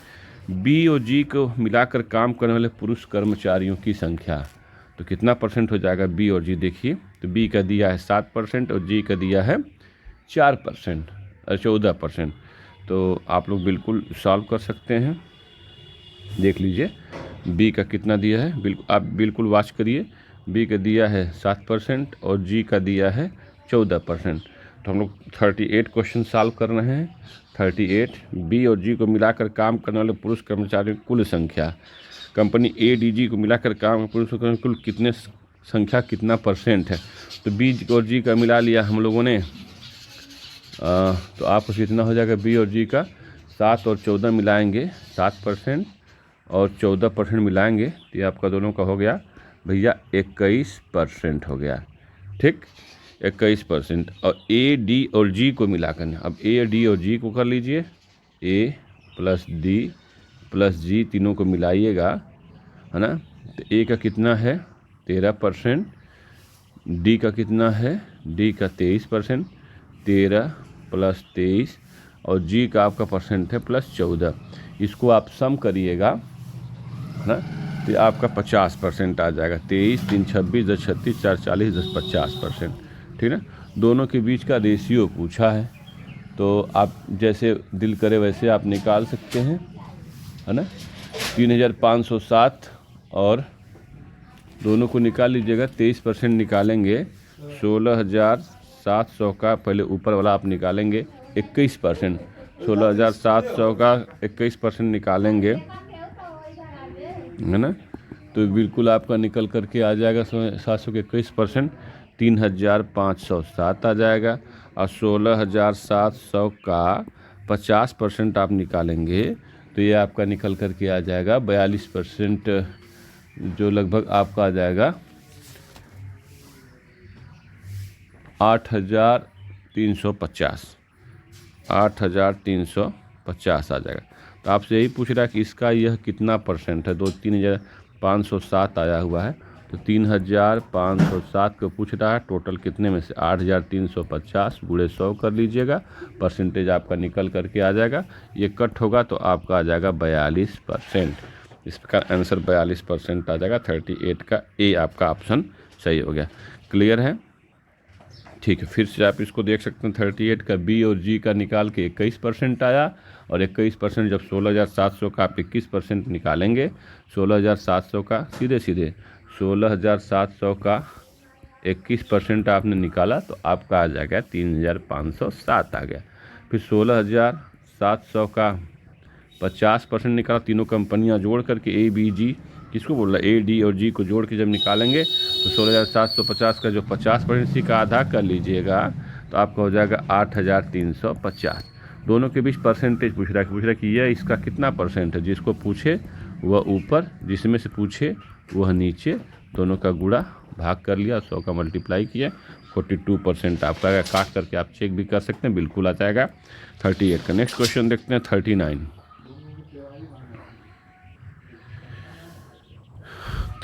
कंपनी ए बी सी को मिलाकर काम करने वाले पुरुष कर्मचारियों की संख्या, आप बिल्कुल ए बी सी का परसेंटेज जोड़ लीजिए। ए बी सी का ए प्लस बी प्लस सी को जब आप सम करेंगे, तीनों कर्मचारियों के परसेंटेज निकालेंगे कंपनी का, 13, ए का 13%, 7% और 18%, 13, 7, 20, 10, 30, 60, 38% आ गया। 38% आ गया, 38%, 38% आ गया आपका। फिर कह रहा है कि कंपनी डी और ई को मिलाकर काम करने वाले पुरुष कर्मचारियों की संख्या के बीच का योग कितना है ना। चलिए, डी और ई को मिलाकर काम करने वाले पुरुष कर्मचारी, डी का कितना दिया है भैया, डी का दिया है 23%, ई का दिया है 10%। तो डी का दिया है 23 और ई का दिया है 10, मिला करके हो गया टोटल 33%, और ये है 38%, है ना। कुल योग पूछ रहा, दोनों का योग पूछ रहा, तो बिल्कुल आप ज़्यादा अलग से नहीं, इन दोनों को ही जोड़ लीजिए। 8 3 11 को 1 हासिल लगा, 1 3 6 71%, एंड टोटल दोनों का योग क्या होगा, 16,700 का 71% निकाल लीजिए भैया। आंसर आ जाएगा 16,700 गुणे 71 भागे 100 कर लीजिए, सीधे सीधे आपका मल्टीप्लाई कर लीजिएगा 167 में 71 का, तो आपका आ जाएगा मल्टीप्लाई करके, बिल्कुल देख लीजिएगा। तो 7 1 जा 7 किसी ऑप्शन में दिख रहा है क्या, हाँ यह देखिए ऑप्शन, देखिए आप जब मल्टीप्लाई करते हैं इसमें पूरा मल्टीप्लाई नहीं करने का समय है, तो आप ऐसे ही कर लीजिए ना। 7 1 जा 7 दिखेगा ना, तो किसी ऑप्शन में दिख रहा है 11,857, तो ऑप्शन नंबर डी आपका सही है। मल्टीप्लाई करके देख भी लीजिएगा, 11,857 भी आपका आएगा। अब नेक्स्ट क्वेश्चन देखते हैं, ये आपका था 39 का डी, 39 का डी लगा लीजिएगा, ठीक है ना। किसी कोई दिक्कत होगी तो जा करके पूरा डिटेल सोल्यूशन आप टेलीग्राम चैनल पर देख सकते हैं। वैसे मैं जो सिंपल तरीके से आपको सॉल्व करके बता रहा हूँ। 40 क्वेश्चन नंबर 40, कंपनी ई, क्वेश्चन नंबर 40 देखिए, कंपनी ई और एफ को मिलाकर काम करने वाले कितने हो जाएंगे भाई, ई और एफ को मिलाकर काम करने वाले 10 + 15 यानी कि टोटल 25% आ जाएंगे। नेक्स्ट कह रहा है कि भाई 25% आप निकाल सकते हैं, 16,700 का 25% कितना आ जाएगा, आप गुणे आपको निकालने आता है, 16,700 गुणे 25 भागे 100 करिएगा, ये आपका कट गया, दोनों का मल्टीप्लाई करिएगा, 4,175 आ जाएगा, 25% है ना। ये सीधे सीधे 4 का भाग दे दीजिए 16,700 में। सी और डी का परसेंटेज, सी और डी है ना, 18 + 23 है ना, ये आप जाएगा 23 18 31 10 41 ना, 23 8, तो ये आपका हो जाएगा 41%। तो आप 16,700 का 41% भी निकाल सकते हैं। तो 16,700 का 41% जब आप निकालिएगा भैया ना, तो 6,847 आएगा, है ना। सवाल क्या कह रहा है कि कंपनी ई और को मिलाकर काम करने वाले पुरुष कर्मचारियों की संख्या सी और डी के मिलाकर काम करने पुरुष कर्मचारियों की संख्या का लगभग कितना % है, यानी 4,175, 6,847 का कितना % है, इसको सॉल्व कर लीजिएगा। इसे देखिए परसेंटेज निकालने का बिल्कुल सही तरीका है, ये लगभग आ जाएगा आपका 60.97%। कोई ऑप्शन है क्या, 63%, 65%, 61%, 57%, तो 60.97 लगभग आपका 61% के बराबर है, इसलिए इसका ऑप्शन नंबर 20 सही होगा, है ना। इसका आपका ऑप्शन नंबर 40 का ऑप्शन नंबर 20 सही होगा, ये आपका 20 सही है। इस प्रकार आपने 35 से 40 नंबर तक के प्रश्नों को देख लिया। दिशा निर्देश दिया 41 से 45 तक के प्रश्नों को, हम लोग उसको भी देखेंगे और चार्ट का अध्ययन करेंगे। बिल्कुल देख लीजिए, दिशा निर्देश आपका शुरू कर रहा है यहाँ से। 41 से 45 प्रश्न दिए गए प्रश्नों को उत्तर देने के लिए निम्नलिखित बार चार्ट का ध्यानपूर्वक अध्ययन कर number of marks obtain bye 4 student in 6 different subject, है ना। 4 विद्यार्थी हैं और 6 अलग अलग विषयों में नंबर पाए हैं। PQRS ये चारों विद्यार्थी हैं, ठीक है। ये जो है अलग अलग विषयों में नंबर पाए हैं। हिंदी में देखिए 72 पाया, Q पाया 55, R पाया 84, S पाया 68। ऐसे एक चार्ट बना हुआ आपके सामने दिख रहा है। अब इसी के आधार पर क्वेश्चन को सॉल्व करना है। बिल्कुल आप चार्ट का ध्यानपूर्वक अध्ययन दें, क्योंकि इसे अध्ययन किया अगर आपने ध्यान से तो आपके 5 क्वेश्चन सही हो जाएंगे, जो आपके लिए एकदम थोक दर से मिलेंगे और बहुत कठिन नहीं होता। कभी कभी इसको ध्यान से आप देखेंगे, आप थोड़ा बहुत भी गणित पढ़े हैं तो आप निश्चित रूप से इसको सॉल्व कर ले जाएंगे। 41 दिया है, सभी छात्रों को रसायन विज्ञान में प्राप्त अंकों की औसत संख्या कितनी। रसायन विज्ञान देखिए केमिस्ट्री, सभी छात्रों द्वारा, यानी P ने, Q ने, R ने और S ने जो नंबर पाया, इसका औसत कितना है। आप तुरंत इसको सॉल्व करिए। कैसे निकालते हैं औसत, आपको पता है। किसी का भी औसत निकालना हो तो पदों का योग बटे पदों की संख्या। क्या करेंगे, 78 + 48 + 58 + 62 जोड़ करके 5 सब्जेक्ट है ना, 1 2 3 4 4 विद्यार्थियों के 4 का भाग दे दीजिएगा, आपका औसत निकल जाएगा। 41 का आपका क्वेश्चन है, तो आप इसको जोड़िएगा तो ये आपका आ जाएगा 246। 4 से डिवाइड कर लीजिएगा, 4 छक्का 24, 4 एक कम 4 बचा 2, 61.5 दिख रहा है आपको ऑप्शन नंबर सी। ये ऑप्शन नंबर सी इसका हो जाएगा 41 का, ठीक ना। 41 42 देखते हैं। छात्र यश द्वारा सभी विषयों में प्राप्त अंकों की संख्या, सभी विषयों में मिलाकर छात्र आर द्वारा प्राप्त अंकों की संख्या का कितना परसेंटेज है। यानी यश कितना नंबर पाया है वह जोड़ लीजिए। यश वाले पाए हैं, देखिए ये यश का टोटल मार्क्स है सब सब्जेक्ट का, ये यश का 68, 60, 85, 45, 62 और 75 है ना। तो आप ये छात्र यश को जो आप सम करिएगा तो बिल्कुल छात्र यश का सम आप जोड़ लीजिएगा। देखिए 8, 5, 13, 5, 18, 2, 20, 5, 25 है ना, और उसको 25 को 5 हासिल लगा 2, 6, 2, 8, 6, 14, 14, 26, 2, 22, 22, 22, 4, 26, 26, 26, 26, 26, 4, 30, 2, 32, 32, 7, 39, 395 ये हो गए आपके यश का प्राप्तांक। आर के प्राप्त अंकों की संख्या 84, 75, 55, 72, 58, 64 को आप जोड़िएगा तो आर के प्राप्तांक हो जाएंगे आपके 408। तो पूछ रहा 395 408 का कितना परसेंटेज है, तो आपको पता है निकालने का। जिसको भी परसेंटेज में पूछे उसको ऊपर, जिसमें से पूछे उसको नीचे, गुणे 100 कर लीजिए। सीधा सीधा सिंपल आप निकाल लीजिएगा, डिवाइड कर दिएगा तो 96.8% आएगा। 96.8% आएगा। और ये किसी में दिया है क्या भाई, यहाँ ऑप्शन नंबर डी दिया है, इसलिए इसका ऑप्शन नंबर डी होगा। 43 क्वेश्चन देखते हैं।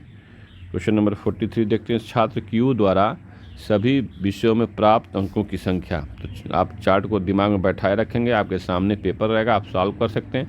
छात्र क्यू द्वारा सभी विषयों में प्राप्त अंकों की संख्या छात्र पी द्वारा सभी विषयों में प्राप्त अंकों की बीच का योग कितना है। तो सिंपल सा सवाल है, क्यू के कितने नंबर टोटल जोड़ने पर आपके आ रहे हैं, देख लीजिए वो आ रहे हैं 362, और पी के कितने नंबर टोटल जोड़ने पे आ रहे हैं, वो आ रहे हैं 404। दोनों का जोड़ पूछ रहा है भैया, 4 2 6, 6 4 3 7, 766 ऑप्शन दिया है क्या, ऑप्शन नंबर ए दिया 762, बी दिया 765, हम खोज रहे हैं 766। तो 43 क्वेश्चन का 766 दिया ऑप्शन नंबर डी, तो आपका करेक्ट आंसर हो जाएगा ऑप्शन नंबर डी।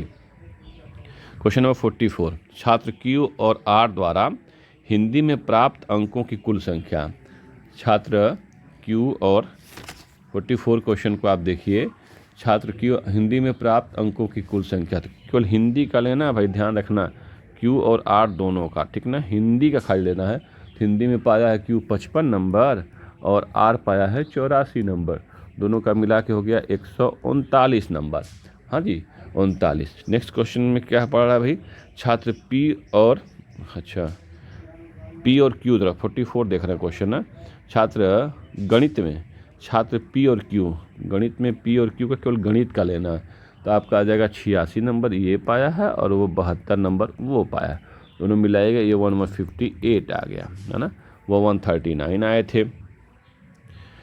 तो करा कि हिंदी में प्राप्त अंकों की कुल संख्या नहीं 139 है ना, गणित में प्राप्त पी और क्यू की कुल संख्या कितना परसेंट है, ये 158 का कितना परसेंट है, गुणे 100 कर लीजिए, सिंपल सी बात है। आपका आ जाएगा लगभग 87.97 के आसपास आ रहा है, जिसका ऑप्शन नंबर ए होगा, है ना, 87.9 कैलकुलेट कर लीजिएगा, ये आपका इसी के नियर अबाउट आएगा। तो 44 का ए आपका ऑप्शन सही है। चलिए नेक्स्ट देखते हैं 45 क्वेश्चन। छात्र 45 छात्र ये क्वेश्चन, छात्र आर और यश द्वारा सभी विषयों में मिलाकर प्राप्त अंकों की संख्या। आर और यश यानी आर और यश का टोटल मार्क्स दोनों को जोड़ लीजिएगा। आर का 408 आया था, अभी आपने कैलकुलेट किया था, और यश का आपका आया था 395, दोनों को आपने सम किया तो आपका आ गया 803 और आर और यश का। फिर कह रहा है कि पी और क्यू को मिलाकर सभी विषयों में प्राप्त अंकों की संख्या के बीच अंतर कितना। पी और क्यू का निकाल लीजिएगा, दोनों का सम कर लीजिएगा।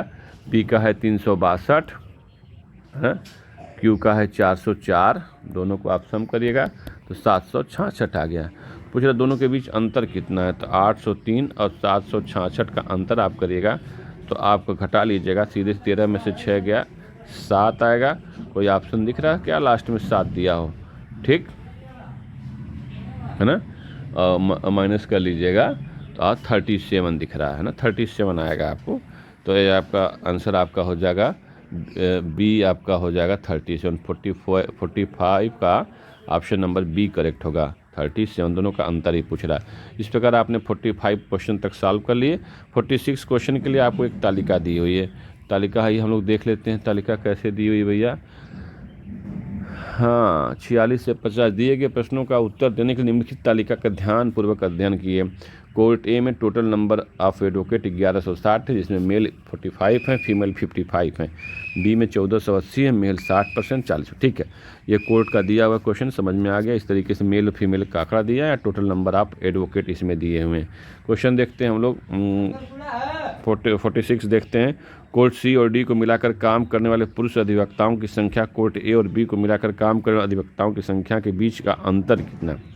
सी और डी को मिलाकर काम करने वाले पुरुष अधिवक्ताओं की संख्या, तो सी का 1500 है और पुरुष अधिवक्ता इसमें 53 हैं, तो 1500 का आप 53% निकाल लेंगे। आप दोनों का एक साथ भी निकाल सकते हैं, अलग अलग भी निकाल सकते हैं। तो 1500 का 53% निकालेंगे तो आपका आ जाएगा 795 आ जाएगा। ठीक ना। और दूसरा डी का आप इसी तरीके से निकाल लीजिए। डी का है 1360 का पुरुष निकालना है। 1360 का 65% आप निकालोगे तो ये आपका हो जाएगा 884। ठीक ना। टोटल दोनों को मिला लेना तो आपका हो जाएगा 1679। सी और डी की बात कर रहे हैं, इन दोनों को जोड़ लीजिएगा तो 1679 आ जाएगा। ठीक ना, 1679 आ जाएगा। क्वेश्चन का अगला पार्ट कर रहा है, कोर्ट ए और बी में काम करने वाले मिलाकर काम करने वाले अधिवक्ताओं की संख्या के बीच अंतर कितना है? तो ए और बी का भी आप निकालिए, है ना। तो इसको ध्यान रखिएगा कि क्वेश्चन में यहाँ आपका थोड़ा सा एक चीज़ मिस हो गया है। ए और बी के महिला मिलाकर काम करने वाले नहीं, महिला, हाँ मिलाकर काम करने वाले महिला, यहाँ पे क्वेश्चन छूट गया। यहाँ पे आप बढ़ा सकते हैं, महिला शब्द छूट गया है। महिला अधिवक्ताओं की संख्या के बीच का अंतर कितना है? तो महिलाओं की संख्या आप निकालेंगे ए और बी का, तो ये तो आपका निकल के आ गया सी और डी का था और 1679 आया है। और ए का महिला निकाल लीजिए। ए की महिला निकालेंगे तो 1160 का कितना परसेंट लेंगे? 55% लेंगे। 1160 का 55% जब लेंगे तो आपका आ जाएगा 522, है ना। 55% निकालिएगा इसका तो मेरे ख्याल से 638 आएगा। 45% आपका उतना आएगा, 638 आएगा। और बी 1480 है, इनका महिला कितना परसेंटेज दिया? देखिए 60% दिया, तो इसका 60% जब आप निकालिएगा, 1480 का 60% निकालिएगा तो ये लगभग 592, है ना, 592 आएगा, 592 आएगा। अब दोनों को जोड़ लीजिएगा, 638 और 592, ये आपका हो जाएगा 1230, है ना। तो दोनों के बीच का अंतर पूछा तो 1679 माइनस 1230, आपका बच्चा 9, 7 में से 3 गया 4, है ना, 6 में से 2 गया 4, 449। किसी ऑप्शन में दिया, ऑप्शन नंबर बी में दिया है। 46वां में थोड़ा सा मिस हो गया, यहाँ महिला शब्द को बढ़ा लीजिएगा। नेक्स्ट क्वेश्चन देखते हैं 47। कोर्ट ए में कार्यरत पुरुष अधिवक्ताओं की कुल संख्या कोर्ट ई में कार्यरत अधिवक्ताओं की संख्या का कुल कितना प्रतिशत है? कोर्ट ए में कार्यरत पुरुष अधिवक्ताओं को अभी हम लोगों ने निकाला था 1160 का 45% निकाल लेंगे, है ना। टोटल अधिवक्ता 1160 का 45% निकाल लेंगे। और ये कौन सा क्वेश्चन है हम लोग, तो ये आपका आ जाएगा 522, अभी आया हुआ, अभी हम लोगों ने बात किया था, ठीक ना। 522 आ जाएगा। कोर्ट ई में कार्यरत अधिवक्ताओं की कुल संख्या, अधिवक्ताओं की कुल संख्या कोर्ट ई में कार्यरत कितने अधिवक्ता हैं देख लीजिएगा। 4 से 920 अधिवक्ताएं का कितना परसेंट है? तो 522 भागे 920 गुणे 100 कर लीजिए। सीधे सीधे सवाल बहुत इजी निकल के आ गया, 56.73% है। तो ये आपका आ जाएगा 47 का ऑप्शन नंबर सी, 56.73% कोर्ट ए में, ठीक ना। 47 के बाद हम लोग देखते हैं क्वेश्चन नंबर 48। कोर्ट ए, बी और सी को मिलाकर कार्य करने वाले महिला अधिवक्ताओं, ठीक ना, कोर्ट ए बी सी को काम कर मिलाकर महिला अधिवक्ताओं की कुल संख्या सभी कोर्ट को मिलाकर काम कर अधिवक्ताओं की कुल संख्या का कितना परसेंट है। ए में महिला आपकी कितनी हो जाएंगी, ए की महिला टोटल कितना है 1160 है, टोटल का 55% ना, 1160 का 55% निकालेंगे तो आपका आ जाएगा 638 आ जाएगा। बी में निकाल लीजिए, बी का टोटल कितना है 1480 है, 1480 में महिला का परसेंटेज दिया है 40%, तो का 40% निकालिएगा तो ये आपका आ जाएगा 592। ऐसे ही सी का निकाल लीजिए, सी में कुल टोटल महिलाएं टोटल अधिवक्ता 1500 हैं, 1500 का आप निकाल लीजिए 47%, तो 47% जब आप इसका निकालेंगे तो ये आ जाएगा 705। तो टोटल महिला अधिवक्ता ए बी सी कोर्ट में निकल के आपके आएंगे, इनको आप सम कर लीजिएगा, सीधे सीधे आप सम करेंगे तो ये आ जाएगा आपका 1935, है ना। महिला अधिवक्ता ए बी सी को मिलाकर कार्य करने महिला अधिवक्ताओं की कुल संख्या, ए बी सी कोर्ट का सभी कोर्ट को मिलाकर अधिवक्ताओं की कुल संख्या सभी कोर्ट का निकालिए, टोटल अधिवक्ता यानी A plus B plus C plus जो जितने भी कोर्ट आपके दिए हैं सबको सम कर लीजिएगा, यानी 1160 1480 1500 1360 और 920 को जब जोड़िएगा ना तो ये आपका आ जाएगा 6420। ये टोटल अधिवक्ता है, कितना परसेंट है तो 1935 भागे 6420 गुणा के 100 कर लीजिएगा, इसको सॉल्व करिएगा तो लगभग आपका आ जाएगा 30% आ जाएगा, ठीक ना, 30%। ऑप्शन नंबर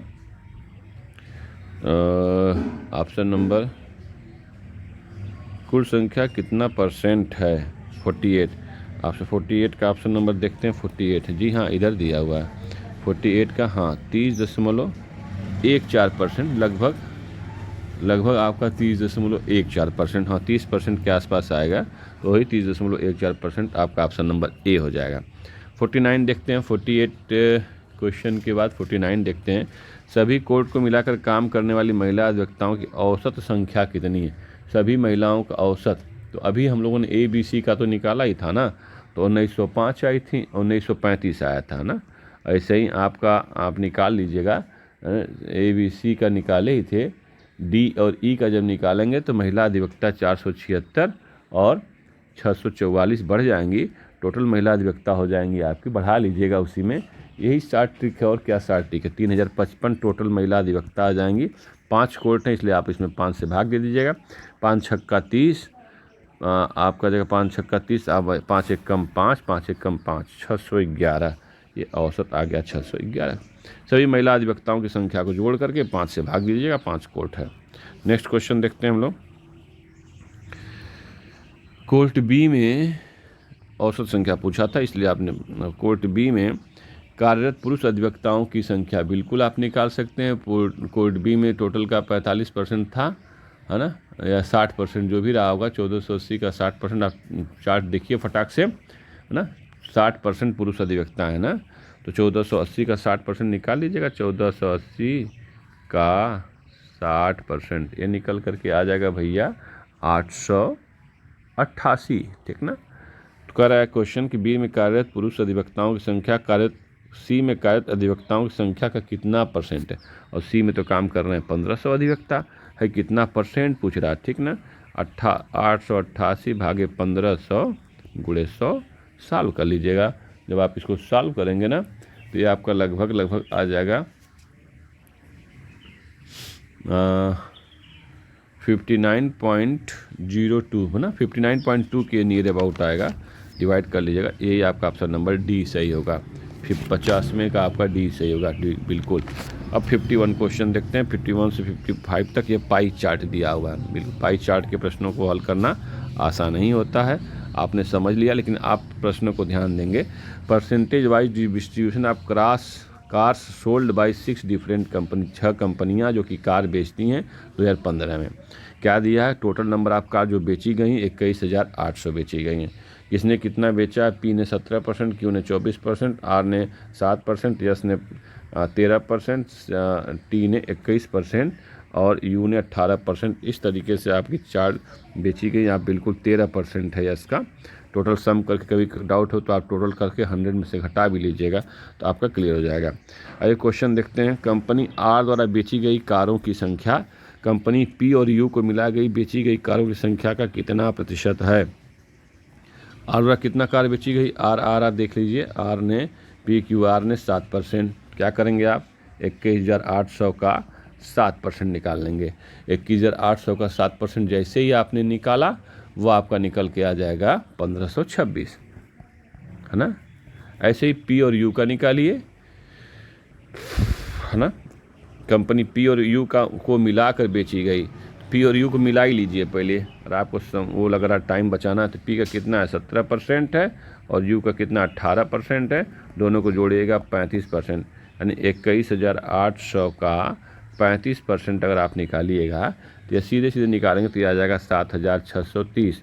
अब सवाल कह रहा है मिलाकर बेची गई कारों की संख्या का कितना परसेंटेज है, जो बेचले हम 1526 ना, 1526 7,630 का कितना परसेंट है, बिल्कुल साथियों 1526 अपन 7,630 मल्टीप्लाई बाई 100 का लीजिएगा। इस तरीके से आपका आ जाएगा 20%, काट लीजिएगा 20%। कैसे पता है परसेंटेज निकालना, आपको पता नहीं किस में से पूछ रहा है तो 20% आ जाएगा। इसका ऑप्शन नंबर आपका 20%, 51 का आ जाएगा आपका C। यस और यू को मिलाकर बेची गई कारों की संख्या, यस और यू को मिलाकर बेची गई कारों की संख्या। आप लोग 52 क्वेश्चन की ओर बढ़ रहे हैं, है ना। तो 13% यस बेचा है और देख लीजिए 13% और यू बेचा है 18%। तो यस और यू का क्या हो जाएगा 13 + 18 यानी 13 दूना 26। आप सम कर लीजिएगा 8 3 11 ना, 31% टोटल मामला बना, ठीक ना। किसका किसका, यस और यू का 31%। पी और आर मिलाकर बेची गई कारों की संख्या के बीच अनुपात कितना, पी और आर का ना, पी और आर का देख लीजिए कितना कितना परसेंट। पी का तो भैया 17% है और आर का है आपका, है ना, आर का आपका है 7%। देख लीजिए आर का आपका 7% दिख रहा है ना कहीं, 7%, ये 7% है, 7%। इसको पी और आर को ना, पी और आर का जब निकालेंगे, पी का आपका 17% और 7%, ये हो जाएगा आपका 24%। दोनों का रेशियो पूछ रहा, उसका आया था 31%, 31% और 24 का रेशियो क्या हो जाएगा, 31 संबंध 24 ही तो हो जाएगा। 52 का ऑप्शन नंबर डी हो जाएगा, ठीक, निकालने की जरूरत नहीं पड़ेगी। कंपनी टी द्वारा बेची गई कारों की संख्या और कंपनी क्यू और यू को मिलाकर बेची गई कारों की संख्या के बीच का योग कितना, भैया दोनों का जोड़ पूछ दिया। कंपनी टी द्वारा बेची गई कारों की संख्या, ये हमारा क्वेश्चन नंबर हम लोग अभी कर रहे थे 52 कर रहे थे, अब हम लोग कर रहे हैं 53, है ना। 52 हमारा हो चुका, ठीक ना, ये 31 संबंधित 24। 53 करते हैं, कंपनी टी द्वारा बेची गई कारों की संख्या 53 क्वेश्चन कितना दिया, टी द्वारा बेची गई कारों की संख्या 21% है ना। तो आप क्या करिएगा 21,800 का 21% निकाल लीजिएगा, है ना। ये आ जाएगा आपका 4,578 आ जाएगा, ठीक ना। और क्यू और यू का भी कह रहा है ना, क्यू और यू को मिलाकर बेची गई कारों की संख्या के बीच का योग कितना है। तो क्यू का भैया 24 है, इसका 18%, ये टोटल हो गए दोनों मिला के 42%। तो 21,800 का 42% निकालिएगा तो ये लगभग आपका आ जाएगा 42%, 9,156। अब कह रहा है भैया दोनों को जोड़ लीजिएगा, ये 4,578 और 9,156 को जब आप जोड़िएगा ना तो आपका आ जाएगा 13,734। 13,734 योग कितना है पूछा ना, 13,734। तो 13,734 ऑप्शन नंबर डी में दिया हुआ है, इस क्वेश्चन का ऑप्शन नंबर डी सही होगा। देखते हैं क्वेश्चन नंबर 54। 54 को कंपनी यस द्वारा बेची गई कारों की कुल संख्या, है ना। कंपनी क्यू द्वारा बेची गई कारों की कुल संख्या का कितना प्रतिशत है। तो यस की कारों की कुल संख्या कितना है, 21,800 का 73% निकाल लीजिएगा, है ना। 13% नंबर, है ना, कितना दिया देख लीजिएगा चित्र से, पाई चार्ट से। तो 113% इसका जब निकालिएगा तो आपका आ जाएगा 2,834 आ जाएगा। कंपनी यस द्वारा बेची गई कारों की कुल संख्या, क्यू द्वारा बेची गई तो आप 24% बेच रहा था क्यू, तो 21,800 का आप 24% निकालिएगा, है ना। ये आ जाएगा आपका 5,232। पूछ रही है कितना परसेंट है, तो कैसे निकालेंगे, 2,834 भागे 5,232 मल्टीप्लाई बाई 100 कर लीजिएगा, आपका आ जाएगा 54.16%। तो आपका आंसर आ जाएगा 54.16%। कौन सा ऑप्शन हो जाएगा, option number A, option number इसका 94 का आपका ऑप्शन नंबर ए आएगा। क्वेश्चन नंबर 55 देखते हैं। 55 question number, company P, Q, R, S और यू को मिलाकर बेची गई कारों का लगभग औसत संख्या कितनी है ना। तो पी आपका देखिए, पी का दिया है 17%, क्यू का दिया है आपका 24%, आर का दिया है आपका 7%, यस का दिया है आपका 13% और यू का दिया है आपका 18%। सबको प्लस कर लीजिएगा। जब सबको प्लस करिएगा तो ये आपका आ जाएगा लगभग 79%। तो आप 79% निकाल लीजिए। 21,800 का 79% जब आप निकालिएगा भैया ना, तो ये आ जाएगा 17,222 कार आएंगी। इसी का औसत पूछनी, ये योग आपने सीधे निकाल लिया। और 17,222 आएगा जो है ना, इसमें 5 कंपनियाँ थी ना, P, Q, R, S, U, और डिवाइडेड बाई 5 कर लीजिए तो आपका औसत निकल जाएगा। और ये आपका आ जाएगा 3,444.4, 3,444.4 के आसपास आएगा। कोई ऑप्शन अगर ऐसा आपका दिख रहा हो तो ही आपका ऑप्शन हो जाएगा 3,444, है ना। ऑप्शन नंबर बी दिख रहा है, तो 55 का बी आ गया। इस तरीके से आपके मैथ के लगभग क्वेश्चन समाप्त हो गए हैं। 1-2 क्वेश्चन और होंगे, जैसे 55 के बाद अगर आप देखिए 56, है ना, ये सब तो आप कर चुके हैं। तो इधर आके देख लीजिए 62, है ना, भारत में मीठी क्रांति के साथ शहद से है। नेक्स्ट आप देखते हैं इधर 71 एक क्वेश्चन दिख रहा है आपका, क्वेश्चन नंबर 71। आइए देखते हैं। 35 बच्चों की एक कक्षा का औसत अंक 35 है। तो 35 बच्चों की कक्षा है ना, यन दिया है आपका 35 और औसत दिया है 35। तो सिग्मा आप एक्स निकालेंगे, नहीं पदों का योग निकालेंगे कैसे, यानी 35 गुणे 35, है ना। करा कि 35 अंक प्राप्त करने वाले एक विद्यार्थी की अंक गलती से 65 लिख गए। तो भाई जो गलती से लिख दिया गया है उसको आप इसमें से घटा दीजिए। 65 गलती से लिखा है तो 65 को हटाइए, 35 लिखना से तो 35 को इसमें डाल दीजिए, है ना। यही कर लीजिए। तो सही औसत क्या है, डिवाइडेड बाई आप 35 कर लीजिएगा। इसी को जब आप सॉल्व करिएगा ना, अगर आपको सॉल्व करने का वो हो 35 × 35 करिएगा, है ना, तो नियर अबाउट जो भी आया आपका, तो आपका लगभग टोटल कैलकुलेशन कर लीजिएगा 1195 आ जाएगा ऊपर का, डिवाइडेड बाई 35 कर लीजिएगा। ये आएगा 34.14%।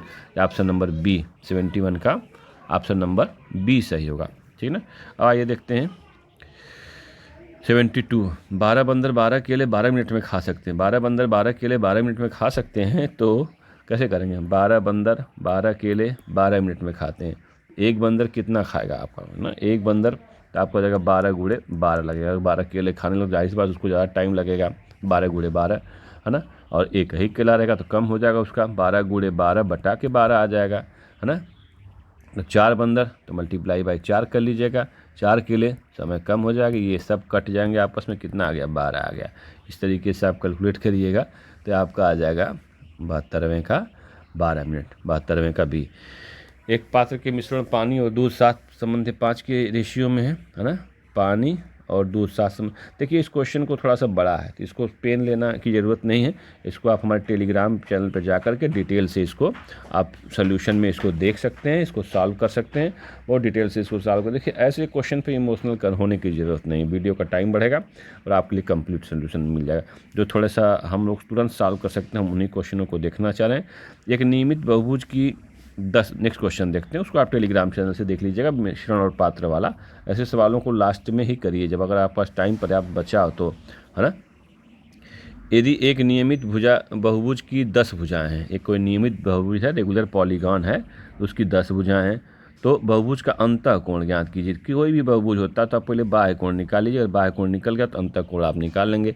तो बाह्य कोण निकालने का तरीका क्या होता है, 360 बटा के यन, है ना। तो 360 बटा के 10 कर लीजिए तो 36 डिग्री आपका ये बाह्य कोण हो गया। तो देखो ये 36 बात अंदर का कोण कितना होगा, आप 180 माइनस 36 कर लीजिए। मान लीजिए इस तरीके से कोई पॉलीगॉन बना है तो 144 अंश, है ना। ये आपका ऑप्शन नंबर सीधे 74 का ए आ जाएगा। तो जब भी ऐसे पूछे अंतःकोण बताइए तो आप बाह्य भुजाएं दिया तो बाह्य कोण निकाल लीजिए। 360 डिवाइडेड बाई एन फार्मूला इसका होता है बाह्य कोण निकालने का, ठीक है ना। अब एक क्वेश्चन देखते हैं कि प्रथम 40 पदों के योग का क्या है। देखिए भैया ये क्वेश्चन है 75वां सवाल।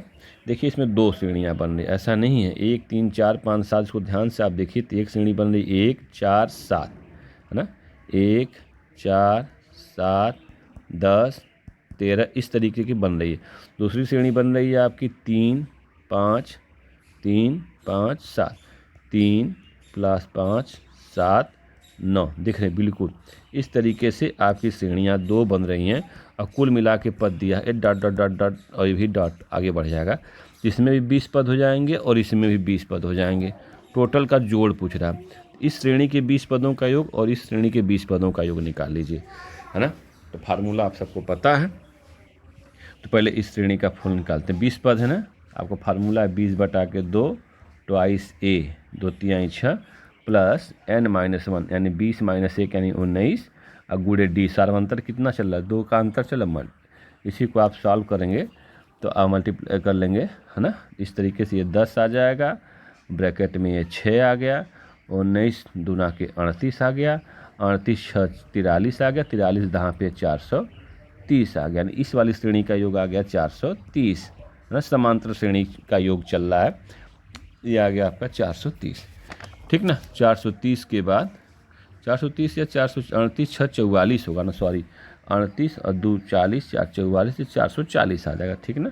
440 आ गया इसका योग, इस 20 पदों का योग आ गया 440, ठीक ना। अब देखते हैं सेकेंड जो श्रेणी आपकी है उसको कैसे सॉल्व करेंगे, है ना। सेकेंड श्रेणी आपकी इसमें जो बनी थी हमारी 1 3 5 7 में, वो हमारी श्रेणी बनी हुई है ना। 1 है, 4 है, 7 है ना। 1 + 4 + 7 + 10 डॉट डॉट 20 पदों तक इसका भी निकाल लीजिए। उसका तो 440 योग है, कहीं नोट कर सकते हैं 440 है। इसका कैसे निकाल? 20 पद इसमें है तो 20/2 ट्वाइस से 2 × 1 19 पद है तो 19। डी कितने हो जाएंगे भाई? 20 - 1 करेंगे तो 19 और डी इसका सारा अंतर है, 3 कॉमन डिफरेंस जिसको बोलते हैं।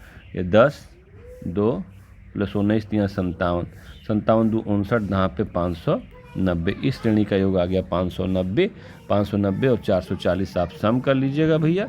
0 9 4 13 को 3 हासिल लगा 1 5 4 9 1 10 1030 जिसमें ऑप्शन दिया है ऑप्शन नंबर सी आपका 75 का करेक्ट होगा। 75 का आपका हो जाएगा ऑप्शन नंबर सी। तो क्वेश्चन 76 देखते हैं। निम्नलिखित प्रश्नों में दिए गए विकल्पों में से लुप्त अंक को ज्ञात कीजिए। बिल्कुल देखिए 9 9 दूना 18 9 चौके 36, 8 8 दूना 16 8 चौके 32, 7 7 दूना 14 7 चौक 28। यहाँ पे 28 विलुप्त पद है, ऑप्शन नंबर ए 76 का आपका ए आ जाएगा। आप इस तरीके से बहुत अच्छे तरीके से आइए 77 का क्वेश्चन नंबर देखते हैं। 77 अभिनव उत्तर दिशा की ओर 10 किलोमीटर चलता है। चलिए उत्तर दिशा की ओर चलाया जाए। ये उत्तर दिशा ऊपर की ओर होती है नक्शे में, है ना। ऐसे आप बना लीजिएगा ईस्ट वेस्ट नॉर्थ और साउथ। उत्तर दिशा की ओर 10 किलोमीटर चलता है, ठीक ना। बायां हाथ की ओर मुड़ जाता है, बायां मुड़ जाता है, 6 किलोमीटर चलता है। फिर दाहिने मुड़ जाता है, नहीं अब इधर से दाहिने हाथ की तरफ मोड़ लीजिए, दाहिने मोड़ दीजिए। कितना जा रहा है? 7 किलोमीटर जाता है। और नहीं सॉरी फिर 6 किलोमीटर चलता है, ठीक है ना। 6 किलोमीटर चलता है। अंततः फिर वह दाएं मुड़ता है, फिर वह 6 किलोमीटर चलता है, दाएं मुड़कर 7 किलोमीटर। देखिए यहाँ पे दिया हुआ साथ उस पर डॉट आ गई थी, 7 किलोमीटर चलता। चलिए 7 किलोमीटर दिया, फिर दाएं मुड़ता है तो 6 किलोमीटर चलता। नहीं इस पोजीशन पर जहाँ चला तो आ गया था। जब ये 7 किलोमीटर दिया इधर मुड़ के, ये भी आपका 7 किलोमीटर होगा। टोटल पहली पोजीशन से उसकी पोजीशन पूछ रहा है तो 10 और ये 7 मिला के 17 किलोमीटर। ऑप्शन नंबर डी 77 का ऑप्शन नंबर डी हो जाएगा, हाँ ना। एक त्रिकोण यदि त्रिकोण चिकन का प्रतिनिधित्व करता है, मृत मछली का प्रतिनिधित्व करता है, वर्ग मांस का प्रतिनिधित्व करता है, तो कौन सी संख्या उन लोगों की इंगित कर जो केवल चिकन और मांस का उपयोग करते हैं? तो चिकन का कौन है? त्रिकोण है। वृत्त का कौन है? मछली है। और वर्ग किसका है? मांस का है, ठीक ना। आइए देखते हैं इस क्वेश्चन को। ये क्वेश्चन बना है तो इसमें देख लीजिए भैया, बहुत सिंपल है। ये देखिए आपका त्रिकोण चिकन बनाया हुआ है, वृत्त मछली बनाया हुआ है और ये वर्ग है मांस है। इसमें खाली आपसे चिकन और मांस के बीच का, तो देखो ये है तुम्हारा चिकन और ये है तुम्हारा मांस। ये मछली वाला एरिया हटा दो, तो चिकन और मांस के बीच कॉमन क्या है? देखो ये लाइन इससे अलग हो रही है, इससे चिकन से खाली 6 दिख रहा है जो कि दोनों के बीच कॉमन है। इस त्रिभुज वाले पार्ट में और इस वर्ग वाले पार्ट में 6 है जो दोनों में कॉमन है। ऐसा मत ये पूरा ले लीजिएगा। तो इसका ऑप्शन नंबर 6 डी आ जाएगा। इसका ऑप्शन नंबर 6 आपका आएगा, ठीक ना। इस प्रकार से आपने कई प्रश्नों को बहुत अच्छे तरीके से हल किया है। इसमें एक प्रश्न रिलेशन संबंधी भी आपका छूट रहा है, वो क्वेश्चन नंबर आपका है शायद 78 ना, 78 देखते हैं। अच्छा नहीं, तो आपका सॉल्व कर लिया आपने, कोई क्वेश्चन इस तरीके से बचा नहीं है ना। तो इस प्रकार से आपने बहुत अच्छे तरीके से इस मॉक टेस्ट को आपने सॉल्व किया, हमारे साथ सॉल्व किया, और बहुत बहुत आप सबको बधाई है, आगामी एग्ज़ाम की शुभकामनाएं हैं। दोस्तों, आप चैनल को सब्सक्राइब करना मत भूलिएगा, क्योंकि आगामी दिनों में हम आपके लिए पुलिस और आरओ एआरओ के करंट अफेयर्स सारी चीज़ें आपको बेहतरीन तरीके से लेकर के आएंगे और आपको मॉक टेस्ट कराते रहेंगे। Thanks to watching. कोई क्वेश्चन छूट गया तो आप उसको कमेंट करना मत भूलिएगा, आप कमेंट करेंगे हम उसका सलूशन प्रोवाइड कराएंगे। Thank you for